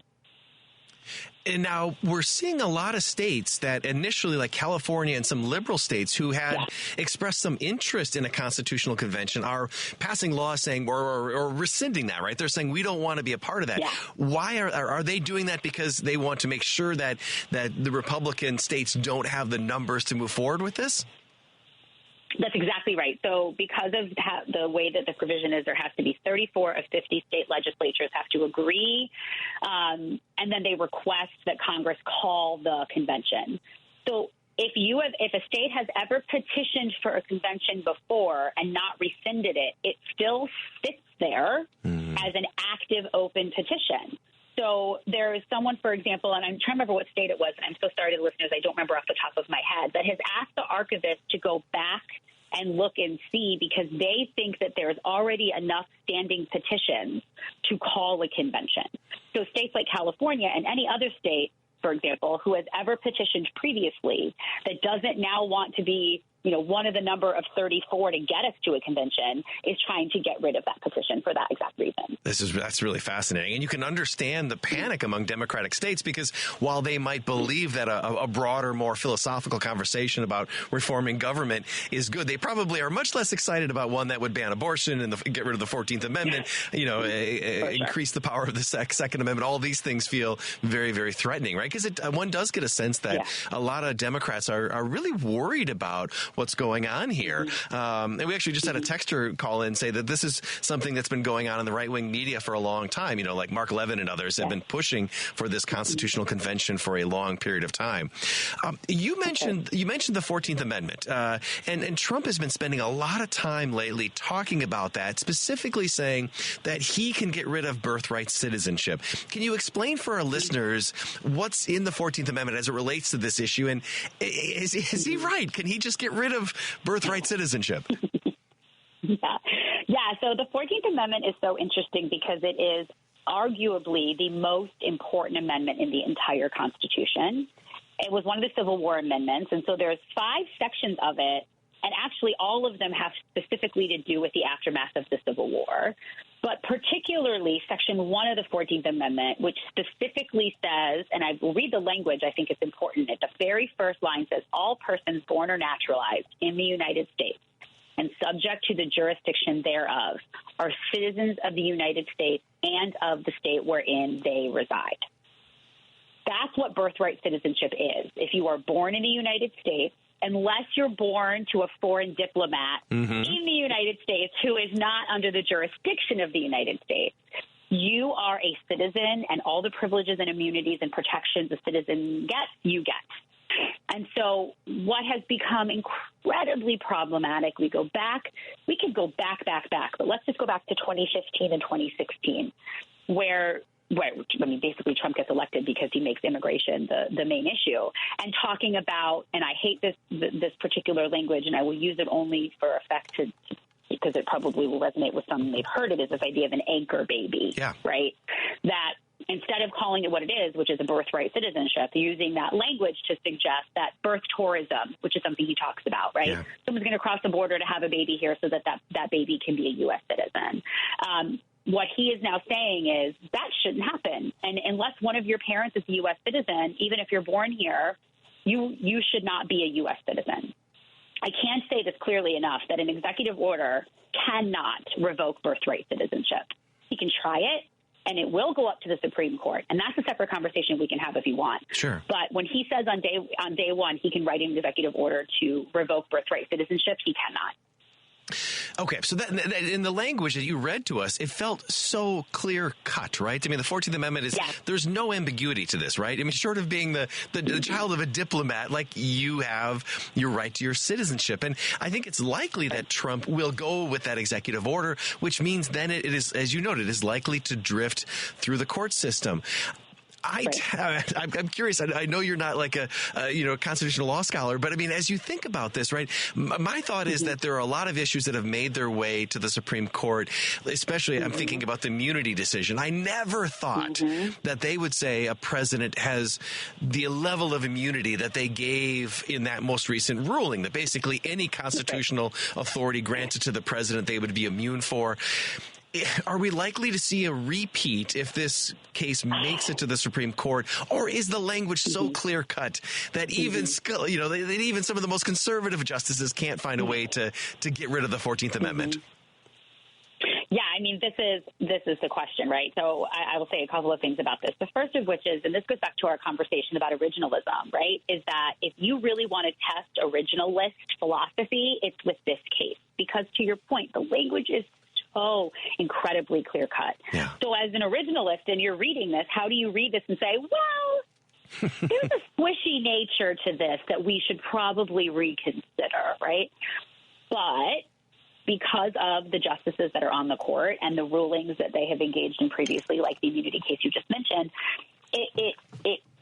I would not be surprised if it was more up for interpretation than it should be for that reason. But I will say here just quickly that the 14th Amendment, as clear-cut as it is written and as clear-cut as it sounds, the application of the 14th Amendment widely, since it was added to the Constitution in the 1860s, has been super uneven over time, right? Who is considered a citizen? Who is one of the provisions that talks about, a state cannot make a law that takes away the privileges and immunities of citizens of the United States, right? And so then they have a federalism question of what can states do versus what the federal government can do. Who is oppressed and by which level of government? What does citizenship mean? Mm-hmm. Like Anthony Kennedy in Obergefell says one of the fundamental rights of citizenship is marriage. That wasn't something that the people that wrote the 14th Amendment probably thought of before, but Kennedy has said that is a right of citizenship. So there's been this stretching and unequal application of the 14th Amendment over time. And there's some precedent for questioning it, but it's been a long time. Sure. And it's never been questioned with something so fundamental as birthright citizenship. Interesting. Now, you were talking more broadly about the 14th Amendment, and you are a huge fan of the Netflix series of Men. Do you want to maybe quickly, before we go to break, tell the listeners about this? Because this is, you mentioned this to me, and I found it to be so engaging. Yeah, thank you. I will do a huge plug. In 2021, Netflix made a 6-part documentary called Amend, which is all about the 14th Amendment, about why we have it, about the pushback against it, about how it's been unevenly applied, and 4 distinct communities across time where the 14th Amendment has not applied equally to, more minoritized communities. And I think what I love about it, I think, Bill, what you do as well, is that, there's some celebrities in it and they take some dramatic liberties, but these are scholars and historians. These are people who have lived it, who are experts in this. And you really get the sense of why we need a 14th Amendment that applies equally to everyone and how devastating it's been to communities when it hasn't been applied that way. Highly, great holiday binge. Highly recommend watching. It is just fantastic. It's so well done and so intellectually engaging, and especially, as you noted, with the conversations about immigration and women's rights and LGBTQ rights. I mean, it really is an extraordinary documentary. All right, we got to move to a break. When we come back, we got Suzanne for one more little segment, and we'll talk about, I want to get her take on Elon, what he's been up to, maybe thinking about the role of Trump in the media. We'll kick around some more questions of American politics with Dr. Suzanne Chad when we come right back on WCPT. Joan Esposito, live, local, and progressive. Filling in today for Joan, political science professor at North Central College, author and podcaster, William Muck. Because that's how we roll. Welcome back to the Joan Esposito Show. We are talking with Dr. Suzanne Chad about all things American politics. Before we get back to that conversation, let me remind you, if you haven't already, you can follow Heartland Signal on X, Facebook, TikTok, Instagram, and Threads at Heartland Signal. It's one word. And be sure to check out heartlandsignal.com for daily updates. All right, Suzanne, I got to pick your brain about Elon. He's been living rent-free in my brain for a couple days. What do you make of this development of one individual with, tons of money and a massive megaphone impacting our political system? I'm just curious, what are you seeing when you look at him? Oh my God. The living rent free is so funny because, I wish he was out of my brain. Yes. And I don't wish he was out of my brain for any type of particular, personal reason, but it's this, having just come off of the budget debacle last week with him basically putting his thumb on the scale and all of the things, I'm just, super frustrated. And if I could just quickly, I don't know if you saw, Bill, that Lauren Boebert was speaking at Turning Point last weekend, and I don't know if you happened to hear what she said about I didn't. The DOGE. Okay. So I was thinking about this as we were texting earlier this week, but she basically said, I won't quote it, but she basically said that she's super excited about the DOGE commission, and that she said that she wants it to do Congress's job. Congress used to hold waste and fraud accountable, and Congress used to hold government spending accountable, and all the agencies of the federal government. And she's saying that this is revolutionary, and that this commission will do the work of Congress finally. That strikes me as a little unconstitutional. That's all I can think about is that, yes, the budget has the responsibility of the budget is shared between the two branches, but it's very clear in the Constitution that any revenue-generating bill has to originate in the House. Yeah. And so if the majority party in the House, I'm not saying that Boebert speaks for all Republicans, but I think we heard the language, let's clear the runway for Trump with that budget battle last week, that if they're so willing to give up one of the most important authorities the House has in order for Elon Musk to have all of the power of what the government spends on and how, that is a clear violation of constitutional authority, and one that if I'm sitting in government, regardless of the side of the aisle, I have a problem with the separate institution sharing powers right now. Yeah, absolutely. Right. And usually we see Congress doesn't want to give up its power. You know, sometimes they'll be deferential to the executive branch, to the president, especially in matters of foreign policy. But they also want to continue to have a voice. And it's really extraordinary to see members of Congress say, nope, we don't want to do our job anymore. I find that stunning and deeply, deeply problematic that an unelected individual can be influencing the process so dramatically. It's all of that, and especially the first part you said about, you know, that Congress typically doesn't want to give up any authority. In fact, it pushes back against, as we've seen, an expansion of the executive branch's authority, right? That they push back hard and say, we need to rein them in, that Congress has oversight authority, which is in the Constitution. So they're trying to find ways that they can be more relevant and more powerful and use the authority that they have. But for a member of the majority party to be like, you know what, I think it's kind of cool. Like, we'll just not do the work we're supposed to do because we haven't been able to do it because our branch is so ineffective. And we'll let this like one guy who's totally unelected, who has real ulterior motives for whatever he's going to be doing, we'll let him decide what we spend and on what. So I have a huge problem with that. But the other thing I'd be curious to get your take on this is, like, Elon Musk might be the only person in the world whose ego is as big as President-elect Trump. And so how, I kept thinking last week where Trump seemed to have to, almost play second fiddle to Musk in the budget battle. Yeah.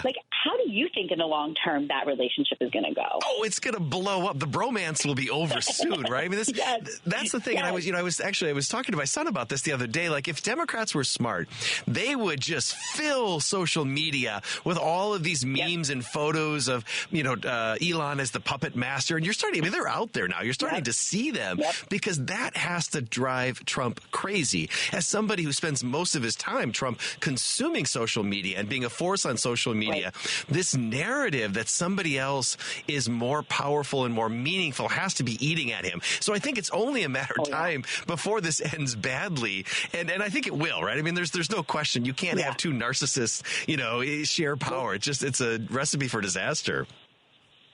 Well, and we know Trump, one of the things, his MO, and one of the things he runs on is adulation and flattery. And so I don't doubt that how Musk got in this position was to be deferential and flatter him and give him all the adulation. And I think that, again, that's how Musk got where he is. But then if now Musk all of a sudden is going to get some of that adulation and fanfare from the people that used to give it to Trump, it's going to make Trump feel a type of way. And so now if I'm Ramaswamy, I'm just sitting back waiting for Musk to get kicked out so that he could have some actual power in the DOGE, because no one's talking about Ramaswamy. They're only talking about Musk. But I think to your point, if I'm the Democratic Party, I am trying to do as much as I can right now to make Trump feel small and make Musk seem big, to watch that bromance blow up quicker than not. Oh, it's just so interesting. I'm trying to think, as you think about through the history of American governance, there certainly have been powerful businessmen who have shaped the government.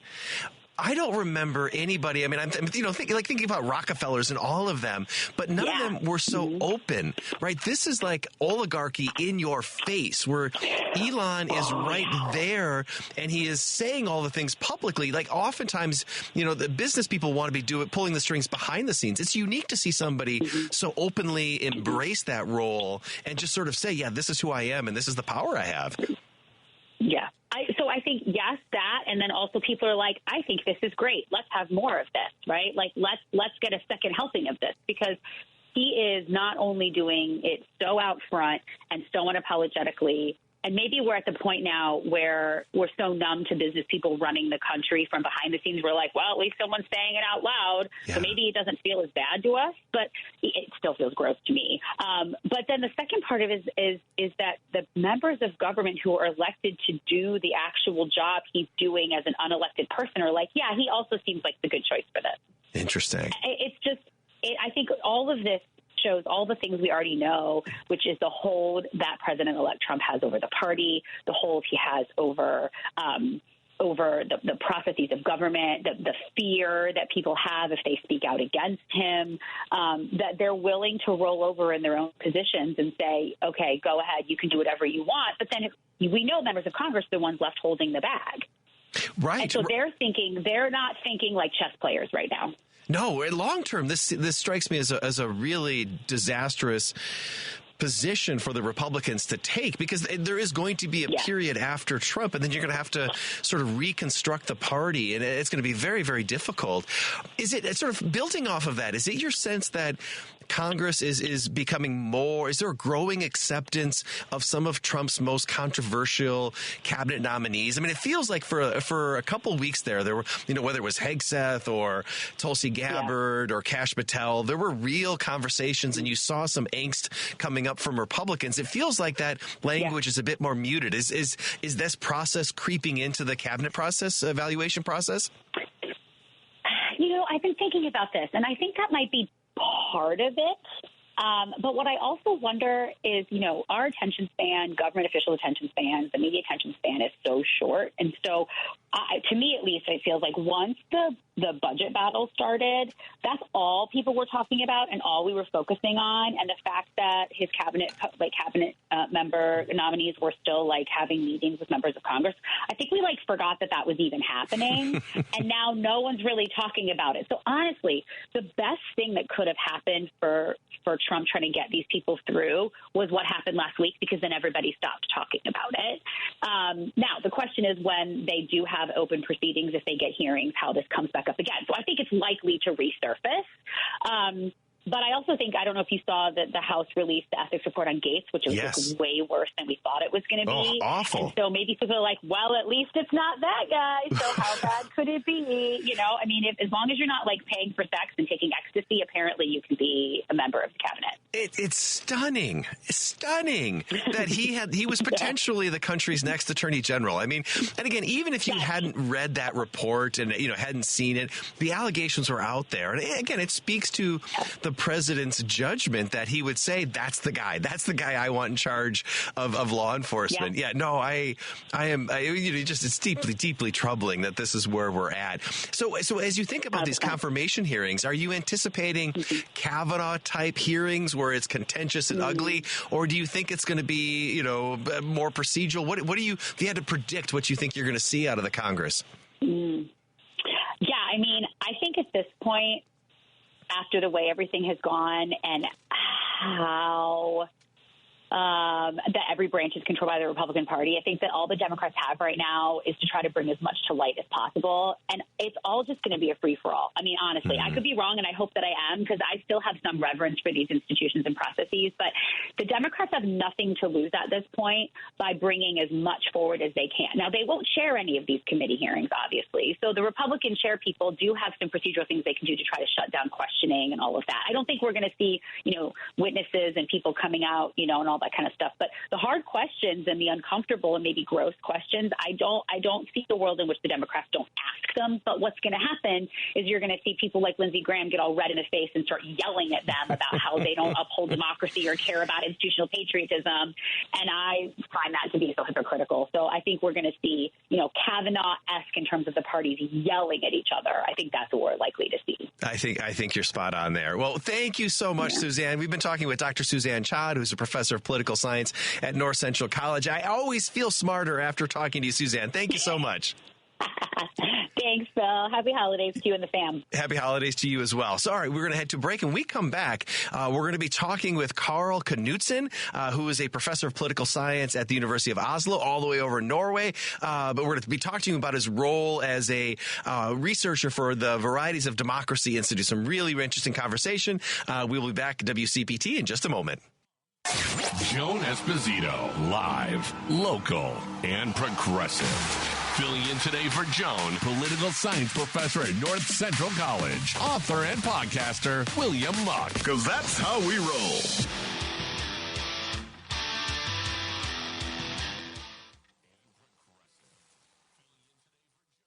Welcome back to the Joan Esposito Show. We are absolutely delighted to be joined by our next guest, Karl-Henrik Knudsen, who's a professor of political science at the University of Oslo, all the way in Norway. He's joining us from Norway, which is just wonderful. He leads the Comparative Institutions and Regimes Research Group there. He's also, and this is really exciting, a research professor at the Varieties of Democracy Institute. It's also known as a VDEM. The VDEM Institute measures democracy around the world, and that's what we want to talk with him about today. Karl, thank you so much for joining us today to talk about democracy. Thank you for having me. So maybe a good place to start is to talk about the work that VDEM does. Can you tell our listeners a little bit about the type of data that you all collect and analyze, or what goes on at the Institute?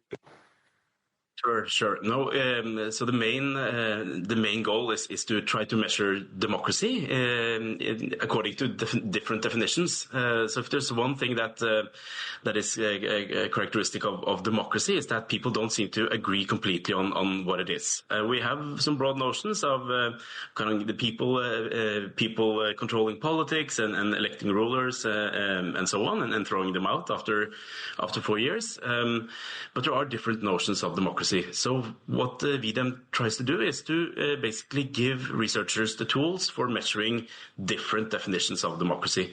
And the way we do that, so I'm not sure how familiar you are with Lego. So the Lego, the toys, the bricks that you put together into kind of constructing houses of different kinds and so on. And I like to think of the VDEM data as basically a Lego set, where we measure very small kind of individual pieces of democracy. So, for example, who has the right to vote? Is there election violence? So are there, for example, reliable election registries? So we're measuring all these individual pieces, and they can then be put together to measure this broader concept of democracy according to different definitions. So there are around 500 indicators, and many of them, but not all, go into these different democracy definitions, these broader indices of democracy. It's really fascinating to see how detailed and how objective and empirical you all are in measuring democracy. Like it's a very sophisticated process. And to your point, there is so much disagreement over how we understand and how we measure democracy. It's really wonderful to see you all kind of grapple with those questions and be honest about differences of opinion and sort of thinking, let's try to get these broad ways that we can measure democracy. I imagine that's not always easy. No, it's not. And getting researchers to agree on the broader definition is hard, even though there are some notions that are more popular than others. So you have this kind of more narrow understanding of democracy in terms of what we often refer to as electoral democracy. So focusing mainly on free and fair elections and the possibility for voters to basically throw out the government and elect a new one. And that these elections are not only between multiple parties or candidates, but that they are free and fair, that there's freedom of speech so that the opposition can kind of voice their criticism of the government freely, and also freedom of association so you can form opposition parties. So even those kind of very narrow understandings of democracy entails several bits and pieces. And then you have somewhat broader notions such as liberal democracy, which combines the more electoral aspects with elements such as the rule of law, protection of civil liberties and rights, also for minority groups, and also, importantly, constraints on the chief executive. Because even if you elect a president or a prime minister, this person can't rule as he or she pleases for the next 4 years without having some checks and constraints on what to do. So that's the more liberal notion of democracy. But in terms of it being so the objectivity of measurement, I think one key or very tricky issue that we often face when trying to measure democracy is that some things are very easy to determine and agree on, for example, by reading the Constitution. So we can see that countries have kind of constitutional provisions guaranteeing freedom of speech. And many countries that are autocratic, the North Koreas of the world, also tend to have those provisions in their constitutions. So if we go for these more objective indicators that are very easy that everyone can read and basically identify, at least if you know the language, that's one thing, and that kind of can be part of a democracy definition. But what we're really interested in when it comes to democracy is how do these institutions function? So not what happens on paper, but actually how do governments and others go about in, let's say, protecting the freedom of speech in practice. So, for example, if journalists are afraid of retribution, it doesn't matter if they have kind of formal freedom of speech rights, because they won't dare to write what they mean in any case. And detecting, for example, self-censorship, that's really, really hard. And that's where people start to differ in terms of, well, how do we go about in measuring this if we want to kind of measure democracy in practice? So I know I've been talking for a while now, but just to give you a short hint at what is the key solution for VDEM, that is basically to ask people who have done research on these elements of the political system in the country. So, for example, if you're studying elections in the United States, you will be asked to be a country expert for VDEM and then rate how these institutions function in practice. And then we ask multiple experts, because kind of one individual expert might have a very kind of different judgment than another. So we ask multiple experts, and then we have a methodology for how to aggregate across experts and adjust the scales. So I'm sure we can talk more about that, but it's more technical. It's really sophisticated, but it gives you a really good sense of democracy, right? When you have that level of clarity and then that number of voices all contributing. Well, maybe can we talk a little bit about, some of what I find most interesting about your work are your executive summaries, and you highlight the global trends in democracy. And to be honest, some of them have not been particularly good. So you can tell us a little bit about the trends in democracy over the last years. Like, what are you seeing when you look around the world in terms of the measures of democracy? So this is also kind of more generally among democracy scholars been one of the more kind of intense debates over the last few years. So I think if you use most conventional measures of, or if you use conventional measures of democracy, it's going beyond VDEM, looking at other measures as well. What you do see is at least a stagnation in global democracy levels over the last 10, 15 years. And most measures do show that democracy on average is declining across the world. So that doesn't mean that there are some countries that are going in a more democratic direction, but they are being outnumbered by countries going in the wrong direction. So I think this is pretty. I think there's close to a consensus that there is at least no improvement in democracy over the last 15 years, and seemingly there's a decline. How steep that decline is depends a bit on how you measure it and things like that. But importantly, it depends on how you treat different countries. And by that, I mean, if you take a global average and count all countries equally, so for example, India and the small countries such as Norway equally, the trend doesn't look all that bad. I mean, it's still a negative trend, but the decline is smaller than we might kind of perceive from the media, for example, reporting about the death of democracy in different countries. If we weigh by population, however, if we count the Indias of the world or the United States of the world as larger, so because they have larger populations, and look at the average level of democracy for, or let's call it the democracy for the average global citizen, that metric has declined much more steeply. So democracy has especially been under pressure and declined in relatively larger countries. And this goes for countries in different regions of the world and countries with very different starting points.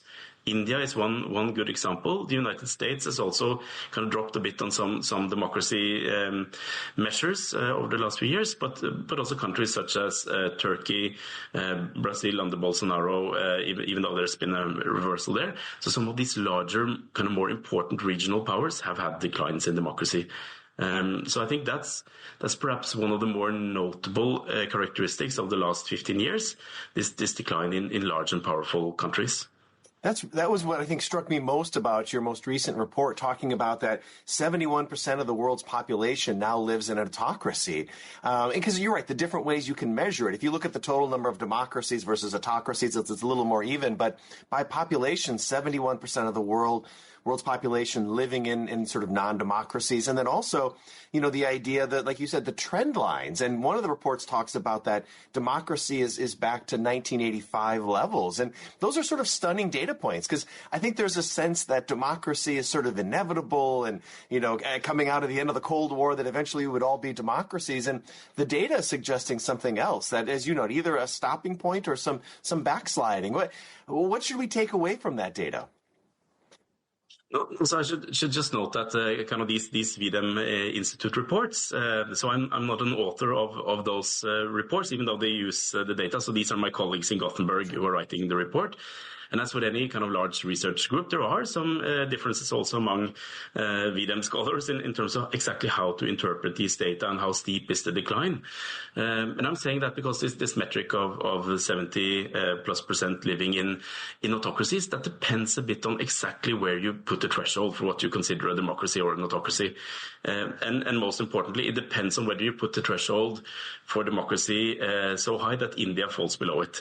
So India is actually driving a lot of that change in the global population. And I think we could have a reasonable debate on whether or not India has declined so much that it's no longer a democracy. The measure that's used in the report provides a very kind of high benchmark, so that should be noted.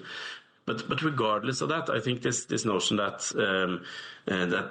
more people across the world are now living in autocratic countries, almost regardless of where you put the thresholds, than in, say, 2010 or 12, which was the peak year according to VDEM data.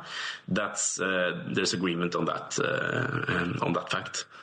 So absolutely. So you talked about India as one, and I think the size of the Indian democracy is so significant, and what we see moving forward out of India, I think it's a really fascinating case to see. Does India continue to sort of plug along, or do they have more backsliding, or do they turn it around and sort of follow the Brazil model? But you also highlight Greece and Poland and Hungary as the report highlights some of these other cases. What do you see going on in those countries that may be leading to some of this democratic decline? Yes, so I mean, there have been several. So this has been a main focus, I think, in the democracy research community. Is kind of we're seeing this decline all around us. So what characterizes these situations? I think there's, in addition to large countries being overrepresented, I think one thing that's been very clear about the last few decades of cases of democratic decline is that most of these episodes have been primarily driven by elected incumbent leaders. So these are leaders, often presidents, but sometimes prime ministers, who are elected in relatively free and fair elections, and then once in power, kind of start to undermine democracy from within. And these are often very gradual processes, so it doesn't happen overnight. You just simply don't shut down parliament and suspend the constitution and so on. But there tends to be some process where kind of small changes to, for example, the media environment or civil society environment, or kind of the softer supporting pillars of democracy are changed first, and then you tend to see more kind of adverse developments as you go along, sometimes also to the electoral system itself, making it very hard for opposition parties to compete in practice. So they might be able to kind of field opposition candidates, but the playing field in elections has become so uneven after these years of backsliding that it takes a real effort and kind of lucky circumstances, basically, for these opposition parties then to be able to actually win in the elections and throw out the incumbents who have been driving this backsliding approach. And I guess that's what happened in Poland, where a new government is now in place and has tried to revert several of the changes that Poland experienced over the last few years. But these are very difficult. I mean, for an opposition party to win in a democracy that's been reduced in quality, and where, for example, the government has tilted the electoral rules or used state resources for campaigning, and they might buy up the main media channels and kind of more or less present propaganda to its citizens during the election campaign. So it becomes harder and harder for the opposition to win, and that's one feature that we see in these recent episodes, rather than, for example, military coups, which used to be more common in the 60s and 70s. This is such an interesting observation, right? elected Democrats using the tools of democracy to undermine democracy, right? And no, this is such an important point, and I think captures a lot of what's playing out. We need to take a quick break. We are talking to Carl Knudsen. We will be right back on WCPT. Joan Esposito, live, local, and progressive. Filling in today for Joan, political science professor at North Central College, author and podcaster, William Muck. Because that's how we roll. Welcome back to the Joan Esposito Show. We are talking democracy with Professor Carl Knudsen from the University of Oslo and the Varieties of Democracy Institute. And before the break, we were talking about these broad trends that we're seeing in democracy. And we ended on, you were making the point that oftentimes leaders of these democracies use the tools of democracy to undermine that democratic system. And I think many of us in the United States are very, very concerned about the potential of that moving forward. So maybe we can shift a little bit and talk about what you are seeing in the United States, because we're having lots of conversations in the United States, but to have some expert and outsider eyes, when you look at the American democracy, what sort of jumps out at you in terms of trends and developments? Yeah, so I'm also living in Europe. I'm also concerned. I mean, what happens in the US kind of certainly influences not only people living in the US, but also people in countries worldwide. And if the United States democracy were to degrade and become clearly less democratic, I think that has repercussions for everything from international security to the international economy and for democracy support in other countries. So this is something that's kind of it's hard not to be concerned with. And I think it's fair to say that there is a lot of concern with developments in the US and to US democracy, also in the wider international community of democracy scholars.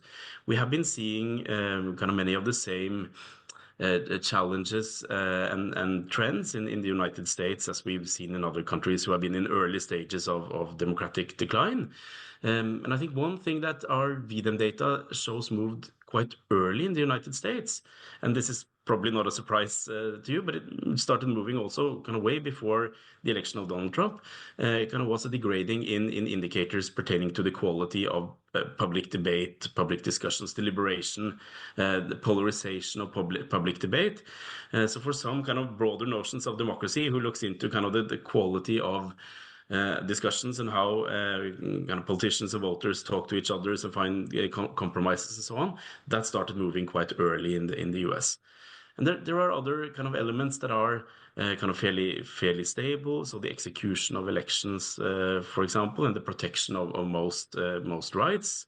But I think the main concerns,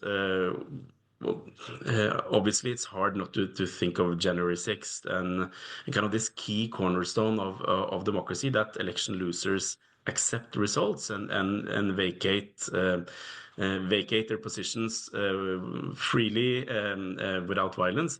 That's a key cornerstone to the functioning of electoral democracy.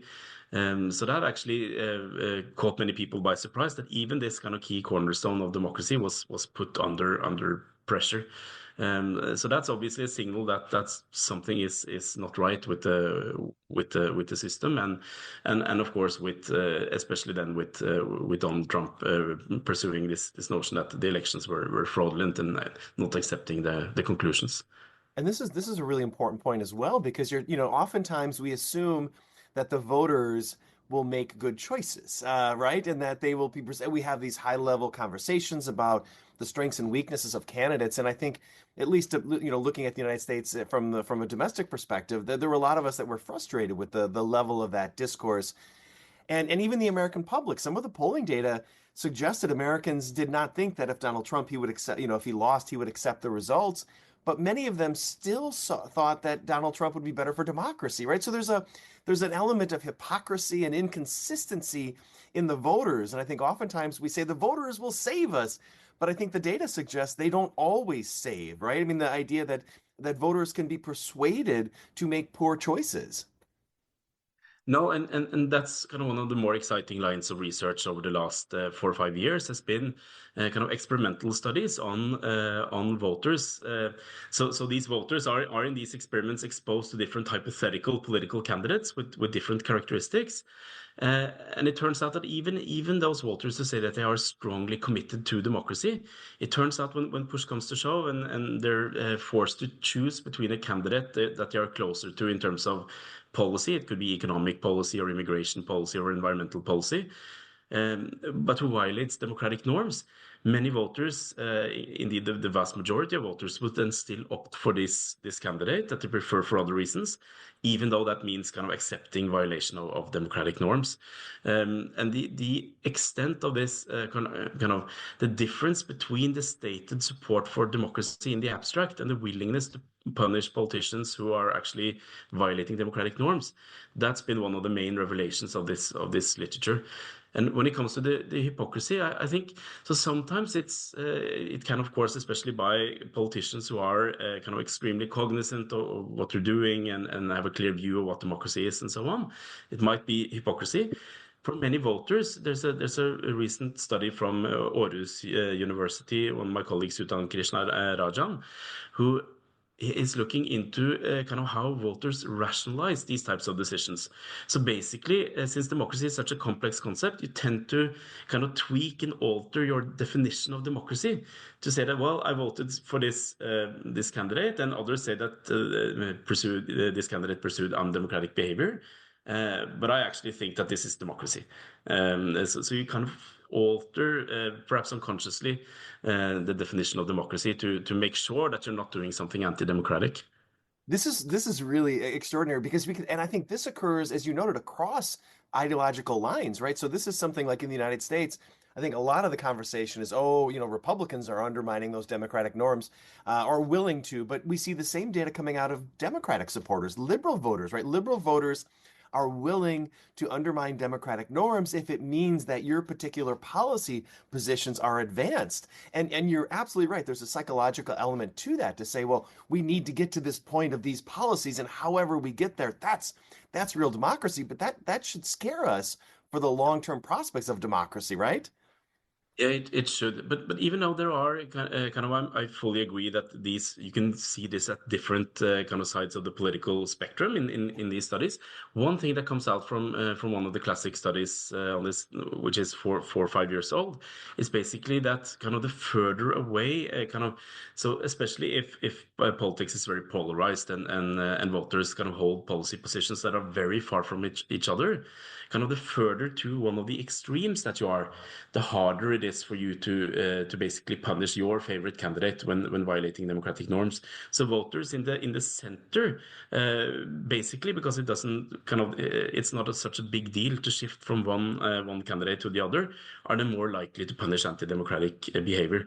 And this is also something to consider in a two-party system such as the United States, where your choice is basically Kamala Harris or Donald Trump. It might be really hard to switch. In a multi-party system, as in, for example, Norway, if my favorite party leader would have done something anti-democratic, it wouldn't have been very far for me to jump to a kind of close by party. So because you have multiple parties to choose from with less distance in between them. So it's partly also a function of the political system. That's a really great point. Now, I think there's a lot of us in the United States who've argued for a multi-party system and the values of that institutional change, right? It doesn't force the sort of the tectonic movements that you see when you just have a two-party system and you say, well, the other guys are so terrible, I guess I have to embrace my party, which even if it's moving in a bad direction. One of the things that the latest report highlights is some good news out of Brazil. And that Brazil has been able to sort of right the ship. And maybe just talk a little bit about what's happened in Brazil, or maybe more broadly, what that suggests about the ability to curb backsliding, right? In the United States, there's fear of how do you turn the Titanic in a better direction. What are you seeing out of Brazil, and what does that suggest about the ability to curb some of these democratic ills? To be completely honest and say that my knowledge of Brazil as a case is a bit limited, so I'll try to talk in more general terms about kind of how to reverse these processes. I think so. This might sound a bit like a cliche, but I think kind of just this one silver lining of us observing these processes of democratic backsliding over the last few years is that we have become very cognizant that these things exist and that there are real threats also to very established democracies. Because these are kind of inherently very difficult processes to pinpoint and observe. So since they are gradual and since they often happen by law, by elected leaders, it's not entirely obvious when something is a violation of democratic institutions and norms. So it requires some training to be able to identify and spot them and call them out. And I think our ability to do so has become greatly increased in recent years. And I think that's so. Even if many voters do not punish kind of anti-democratic behavior, some do. So basically, being early, identifying the early warning signs, calling out anti-democratic behavior, trying to collect the opposition, and mobilizing for democracy. I think that's at least something that gives some hope, because oftentimes these processes are related to incumbent politicians who are in office, and the longer they stay in office, the more they can tweak and change the system in order to kind of make it harder and harder to remove them from office. So the opposition mobilizing in an election where, kind of despite the tweaking of the system, the incumbent candidate is so unpopular that kind of even a semi-rigged election will be hard to win. I think that's one of the main kind of chances for democracy. So defeating democratic backsliding by whatever democratic means you have left, as happened in Brazil and as happened in Poland. And then when you get this shift in government, I think there's always a temptation to then say, well, now since the old system where we basically had an agreement that we would not violate democratic rules, and so why should we play by the rules when the others don't? I think that's the core temptation, right? When you get this bad spiral where kind of also the other party starts tweaking the rules to its advantage. So then being able to kind of shore up different rules and institutions to guarantee kind of a future democratic process, kind of involving wherever possible kind of unbiased commissions, kind of setting up rules that are not kind of inherently favoring one party or the other, is then kind of the way to move forward, and having a sound judicial process if there have been constitutional violations and so on. But of course, this is easy to say in principle, but really hard to follow in practice. Well, that's a great point to wrap up on. We should let you go, but thank you so much for your time and insight. Just to remind everyone, we've been talking to Carl Knudsen, who's a professor of political science at the University of Oslo, as well as a research professor at the Varieties of Democracy Institute. Carl, thank you so much for your time. We really, really appreciate it. Thank you so much. Thank you so much. All right, we're going to go ahead to a break, and we will be back in just a couple minutes. Joan Esposito, live, local, and progressive. Filling in today for Joan, political science professor at North Central College, author and podcaster, William Muck. Welcome back to the Joan Esposito Show. I just want to remind everybody about Team Hochberg. If you're purchasing a new home or refinancing an existing home, you need to call Team Hochberg, your trusted local lender. Meet Jordan, 60, score 620, married to Bonnie, 59, score 510, combined annual income $80,000. Bonnie's an in-home caregiver who couldn't work during COVID, which destroyed her credit and forced them to live off their credit cards. Jordan reluctantly called David after unsuccessfully trying to refinance multiple times with various lenders. David helped Jordan refinance, paying off $30,000 of credit card debt, reducing their payment $1,500 a month, and created a plan to rebuild Bonnie's credit. Let's review. After Jordan and Bonnie were rejected by multiple lenders, David helped them to cash out refinance, save $18,000 a year, and helped Bonnie revitalize her credit. If your suffocating credit card debt is keeping you up all night or stressing you out, call David now for a complimentary mortgage review. 855-563 563-2843 or visit 56david.com. That number again is 855-563-2843 or visit 56david.com. Lower.com, equal housing lender, NLMS. So a couple thoughts. Sorry the end of the interview got cut off there, but I thought our conversation with Carl Knudsen was really, really interesting, and there's a couple things I just want to remind everybody of, and that democracy is undermined nowadays by those in office. It used to be that democracy came to an end when men with guns showed up, right? You think about the 70s and 80s, you had military coups, and that's how democracies died. That's not the case anymore. It's individuals who are elected by democracy who then use those tools of democracy to undermine that very democracy, right? And I spent a lot of my time thinking about the threat that Donald Trump poses. And the threat is not that he's just going to have the military take over the country. The threat is that he's going to use the tools of democracy, whether that be Congress or laws or whatever it might be, to slowly undermine democratic practices. That's what we're seeing globally. And the data from varieties of democracy indicate that. I think that's where our democracy bell should be, be paying attention to it all. All right. One thing that we've seen quite clearly is that individuals prioritize their partisan preferences over democracy. Again, we see this clearly in the Republican Party, where they have embraced an anti-democratic authoritarian candidate in President Donald Trump. And the party has pursued anti-democratic policies under the justification that they were necessary to save the democracy. Now, the scary point is that this is something that those on the left are also susceptible to. American voters rarely prioritize democracy over other considerations. For the most part, we're willing to overlook mischief that undermines democracy as long as our own team is the one doing it. The thinking being that we just have to sacrifice a little democracy for the sake of democracy.